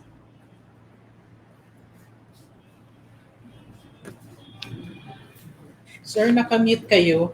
Sir? Yeah, thank you very much, Ma'am Lourdes. First of all, I would like to inform you na hindi actually a best practice na talagang exclusive ng Baguio City. To be able to address this vaccine hesitancy, we do tinatawag nating town hall meeting. Ginagawa namin yung town hall meeting face-to-face, especially sa hospitals, with a limited number of groups. And at the same time, we do it through a virtual meeting. Second is we're using technology. Again, we're using technology. It's something indispensable, especially in the scheduling of vaccinees. And each vaccinee usually receives the message 3 days before or 2 days before the actual vaccination. Naki-state na rin doon kung saan siya pupunta, anong oras siya pupunta. Kasi the worst thing that we can do to our vaccinees is to line them up, make them line up for hours. And it's something inevitable, something inevitable, especially kung walang proper scheduling. But what we're doing is we make sure that based on our experience and looking at the time and motion study that we conducted and continuously conduct to improve further our system, talagang we make sure na talagang when they arrive, it would just take them about siguro mga 1 hour lang, 30 minutes to about 2 hours. 2 hours na siguro is something na hindi na uncomfortable sa ating mga vaccinees. Third is, another is through our time and motion study, binago namin yung setup ng DOH. Ginawa namin yung first 3 steps na nagiging redundant, ginawa na lang namin isang step. That way, we were able to reduce it from 18 minutes to 15 to 18 minutes, kasi may range lagi yan, to only 7 to 9 minutes. So, ganun namin ginagawa yung aming sistema. And as I've said, making people feel comfortable during the vaccination program or the actual vaccine, making them, line up for only, a few minutes or several minutes or just a few hours. We incentivize them, we encourage them to go to the vaccination center dahil alam nila na hindi gaano matatagal, especially if they are working people. Maraming salamat. Thank you. Sir, I have a question for Mr. Soriano. Can you tell us more about your the house-to-house that you're doing? I understand you're going around the subdivisions to do the vaccination. How do you go about that, sir? And who are the personnel do you deploy for that? Thank you. That is a good question, and we are indeed happy that we come across the mayor decided with this plan for going into what we call the mobile vaccination, and then the home service type of vaccine, especially for the Sinovac and AstraZeneca. We created teams for this one, utilizing our doctors and nurses from the city health office and then the hospital ng Parañaque. There is a what we call a pre-registration or pre-name submitted to us, and then as soon as we have this one, especially for our senior citizens and disabled differently abled persons that who wish to be vaccinated, instead of telling them to come to our vaccination mega vaccination places in the city, we instead go to them so that we can cater to them and speed up the process. All of this, the only thing that we need for them is for them to submit to us the names, the address, and the contact person. And in a matter of a maximum of 3 days, we go to them and administer the vaccination effort, actual vaccination to them. That's it. That we're going to do. That we're doing actually. Okay. Uh, how is the reception to the vaccine so far, sir? I mean, Well, yeah. yeah. When it in comes to the city, brands. yeah, again, this is very unique in our city because the demand for vaccination, for vaccine to our people are overwhelming.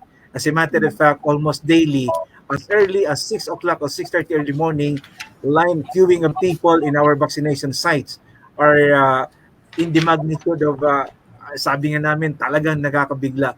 And this is a good and a welcome optimum opportunity for our people and to us also that indeed we see to our people that the demand for them, para sa akin wala pong epektong hesitancy dito sa amin. Lahat po halos ay talagang they are clamoring for them to be vaccinated. Halos nag-uunahan na ho. And then just about yesterday, nalaman na po namin na even yung mga barangays po natin, they are utilizing their own people, mga groupings, so that they can proceed to our vaccination places and for them to be inoculated agad-agad. At ito ay magandang pangitain. Sabi nga ho natin dito, what we need are only the continuing supply of our vaccines so that we can immediately administer to them. And if there is a need for us to go to our different barangay, the 16 barangays in the city, then we will do it. Only na ma-cover natin lahat ng vaccines na nasa atin as may distribute na sa atin or may deliver na yung mga binili natin, then we will immediately do it. Okay, thank you so much, Mr. Soriano. Mayor Magolong, can we ask how is your vaccination drive going there in Baguio City? How many percent have already been vaccinated? Okay, so far we were already able to vaccinate around 83,000. Okay. 83,000 people, mostly A1 to A3. And then we have a certain percentage covering A5 because we were able to acquire vaccines provided for by COVAX. Dito kasi sa Baguio, we are only one of the very few LGUs na dito, especially dito sa Northern Luzon that invested early on cold storage facility, especially yung ultra cold storage. Kaya nung tinanong ng national government kung sino ba mga LGUs na merong ganitong class facility, immediately they saw Baguio dito sa Northern Luzon. Kaya bulk nung Pfizer napunta sa amin. And that's the reason why we were able to fast track also our vaccination. Out of the 82,000 or 83,000 that I mentioned, almost 46% of that had taken their second dose. So tuloy-tuloy pa rin namin. Tuloy-tuloy pa rin ang aming vaccination and we're hoping to hit about 6,000 vaccines a day with four vaccination centers. We intend to increase it once we receive the vaccines that we have procured from AstraZeneca. A total of 390 or 380,000 vaccines or doses were ordered from AstraZeneca. Unfortunately, merong delay and minsan na-frustrate kami that for the month of July, 11,000 lang ang darating. For the month of August, 18,000 lang ang darating. And to think na 380,000 yung aming in order. Pero minsan, it's very, very frustrating din. Kaya we're heavily reliant now on the vaccine that is being provided by the national government and COVAX. Okay. Did they give any reason why, sir, there is such a delay in the delivery? Is it because of production? It's actually a production issue according to AstraZeneca. Ang AstraZeneca naman namin is not coming from India or coming from Europe. It's coming from Thailand. Oh. So siguro maraming orders din kaya siguro prorated din. Kung ano yung matanggap natin, ipoprorata dun sa 39 LGUs that ordered for that vaccine. So ganun lagi, every month, meron darating, prorata na lang, prorated ang distribution sa mga 39 LGUs. Okay. Thank you, Mayor. Mr. Soriano, can you tell us more about how are the vaccination rates there in Parañaque? As I said in my statement in behalf of the mayor, we are now averaging about more than 5,000 daily. So with the opening of our 5 mega vaccination sites, namely Ayala Mall, both the second and the fifth floor, the SMBF, SM Sukat, and SM Bikutan, we are targeting more than 6,000 or about 7,000 daily, excluding excluding our mobile vaccination that we undertake down to the barangay, and then the catering for home servicing for our senior citizen and disabled persons. So that's the scenario right now. So in other words, as I have said, the prospect for arriving at herd immunity as early as this is dependent on the arrival of our vaccines to our city, probably about August, September, August, or October for that matter. Then we can safely say, in God willing, that in our city, the prospect of herd immunity is indeed possible. How about your COVID-19 cases there, sir, in Parañaque? Are they increasing? Are they decreasing? We have a good result for decreasing of our COVID cases in the city. As a matter of fact, we have 1 or 2 barangays now that are zero. But unfortunately, the record shows that we have now what we call contaminated na tayo ng Delta variant in one area in Barangay San Isidro, which is a big barangay. But the immediate intervention that we immediately do the lockdown is starting today. And all those that got positive for Delta variant, immediately she was extracted an OFW and then put in an isolation together with the families of the OFW patient. And then just yesterday, within that area, there were very saturated contact tracing that we do. And then meron yata nag-positive kahapon na 3. We are now checking on it whether or not it is the variant or just the ordinary COVID virus that got it to them. So the intervention with our city, again, immediately nilockdown po natin the area where that Delta variant positive case resulted in Barangay San Isidro.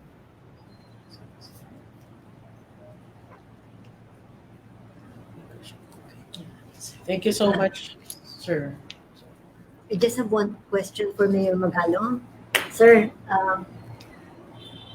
Secretary Berna Romulo Puyat said that they really love in our to have the tourism workers included among the A4 frontliners.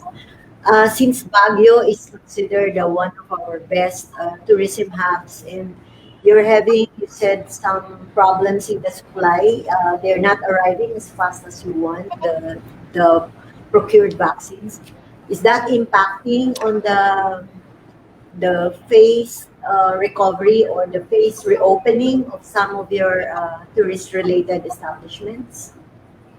Thank you, Ma'am Lourdes. Definitely, it will impact our schedule on our recovery, especially on the opening of our full opening of our economy, especially our tourism industry. We were expecting when we procured the AstraZeneca vaccine, we were expecting that this will be delivered sometime in August, September. So we're ready. We have prepared about 85 vaccination teams. We comprise the 6 vaccination centers in the entire city. Kaya lang, nagkaroon nga ng delay. And as I've said, it's a bit frustrating that we cannot do anything about it. It's a supply issue, it's a production issue. Siguro, the way we see it now, will probably be delayed by as much as about 3 months. We were hoping that we'll be able to carry out some of our grand plans, tourism plans this fourth quarter of this year, but because of this delayed delivery of the vaccines that we ordered, most probably madidelay yun ng 3 months. So we're going probably to be able to carry out some of the activities in the first quarter of next year. Sad naman, sir. Di ba, a lot of people were saying, hopefully by Christmas, cities like yours could be able to host more reunions, more activities. So that's out for now. Yes, Ma'am Lourdes, we were very optimistic and we were very enthusiastic also in opening our economy. Just unfortunate that we have this problem, and then here comes the Delta variant. It's something inevitable. A matter of time, we're going to get hit with the Delta variant. We cannot prevent it. I don't think we will be able to prevent it. And we have to prepare for it. And that would again significantly delay the full opening of our economy. So far as I'm talking only on so far as Baguio is concerned. Thank you, sir. Thank you, Ma'am Lourdes. Okay. Do we have any more questions, ma'am? Okay, ka na. Okay, ma'am. Okay, thank you very much, Mr. Soriano and Mayor Benji, for entertaining our questions and for joining us during this webinar. We really appreciate you sharing your time with us. Maraming salamat din po for having us. Thank you po. Maraming salamat din ho. Sa ngalan po ng ating Mayor Adrian Olivares, maraming salamat. City Ad, Fernando, thank you po. Salamat. Yes, sir. General po. Yes, Mayor. Thank you po. Thank you so much. Thank you, Mayor. Okay. Thank you for all of you for taking part in this webinar. To formally close this webinar, may I call on Dr. Rosarita Siasoko, the Executive Director of PIAP Cares Foundation, to give the closing remarks.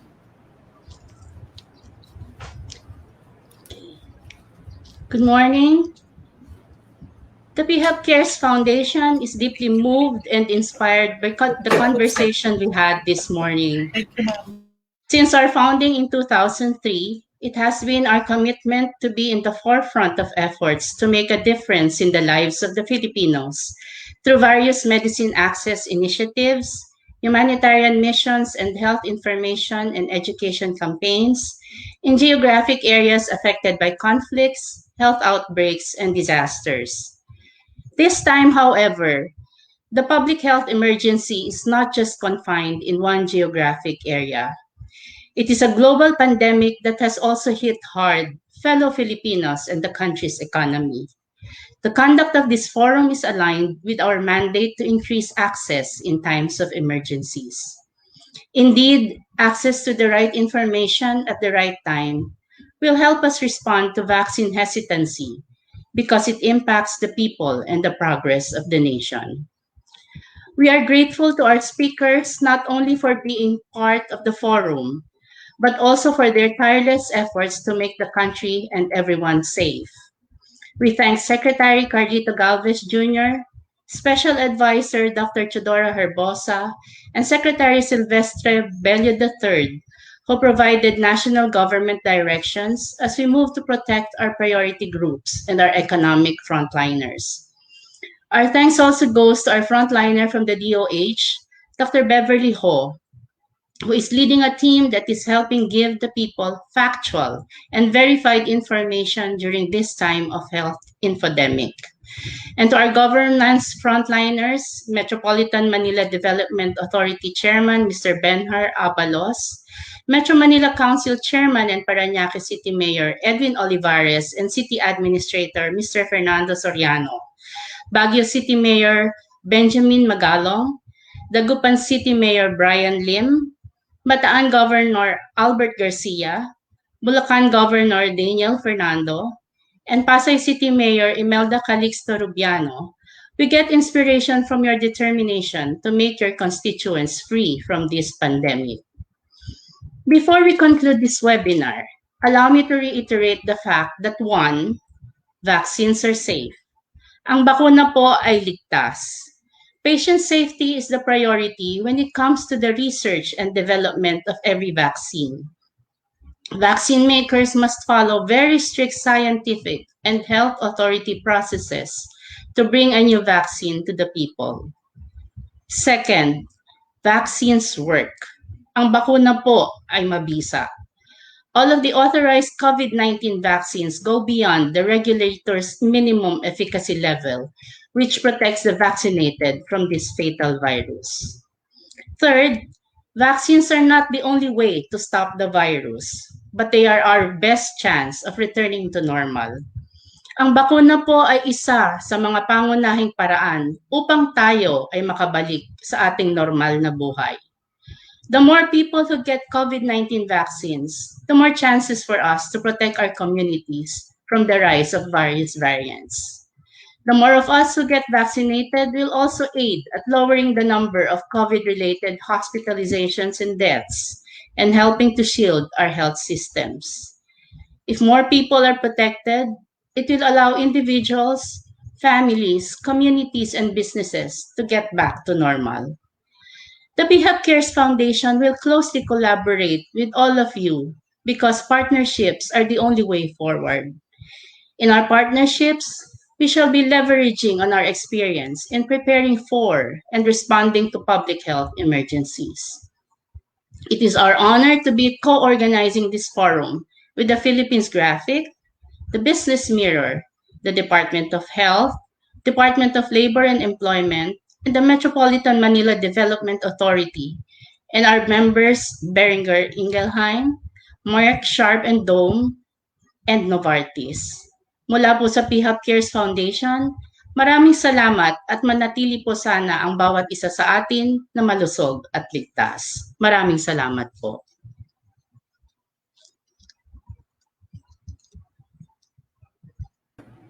Thank you so much, Doc Rory, for your closing remarks.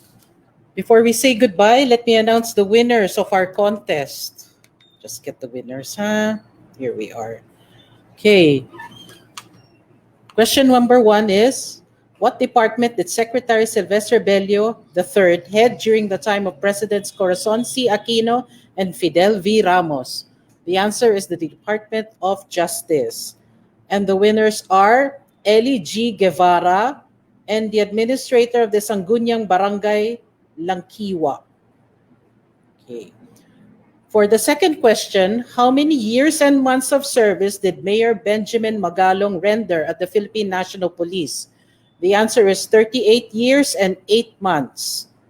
And the winners are Vela Krishma and Dennis Romerick Gabriel Tuason.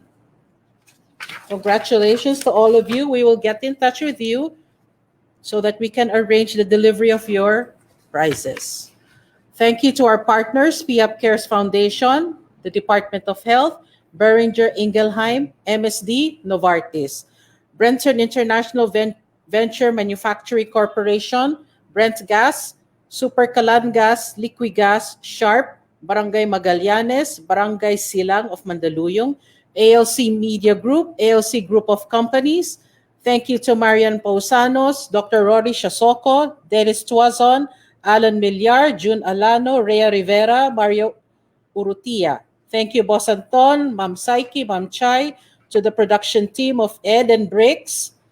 Thank you to the Philippines graphic team, Shaira, Dennis, Leia, Carlo, Charm, Queenie, Maribel, April. To the Business Mirror sales team led by Aldwin, Edwin, Bim, Sa, Max, Jonathan, Heidi, Maynard, Boyet, Anna, Millet. To the special projects team of Leonie, Annie, and Leo, and of course to Lorraine. Again, this has been Ann Ruth de la Cruz, and join me again on June 30, Wednesday at 2 p.m., where we will discuss men's health. Are you man enough? Good day to everyone.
Because every household needs an LPG that can keep up with the bossing ng kusina.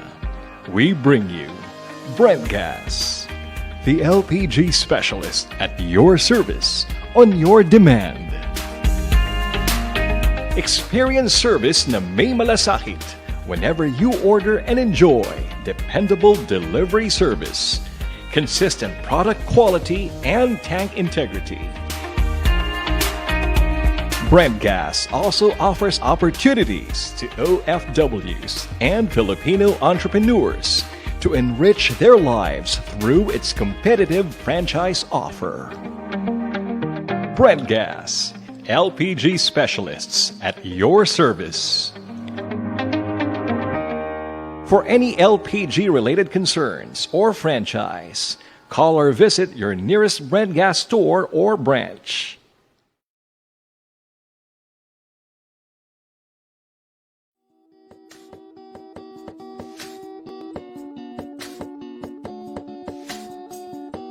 Sharp, a revolution in air purifying.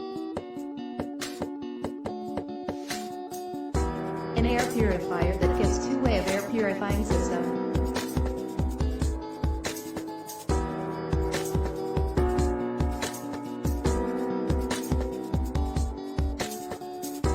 Passive filtration through filters. How does each filter work?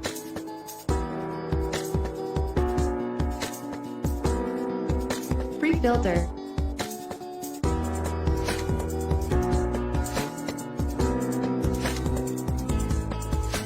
Deodorizing filter.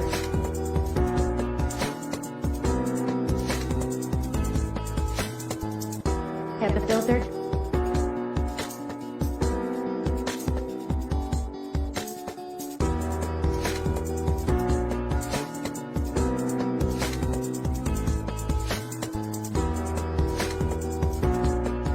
Active filtration through plasma cluster ions. This one-of-a-kind Sharp technology able to release positive and negative ions, same ions that occur in nature.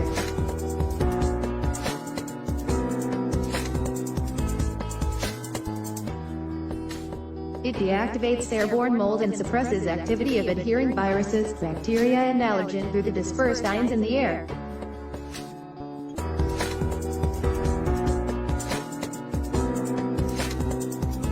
These ions actively attach and break down the air pollutants.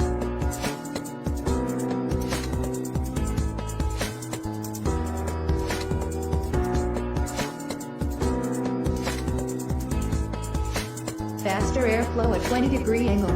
Collects dust at lower levels in the room for more effective cleaning.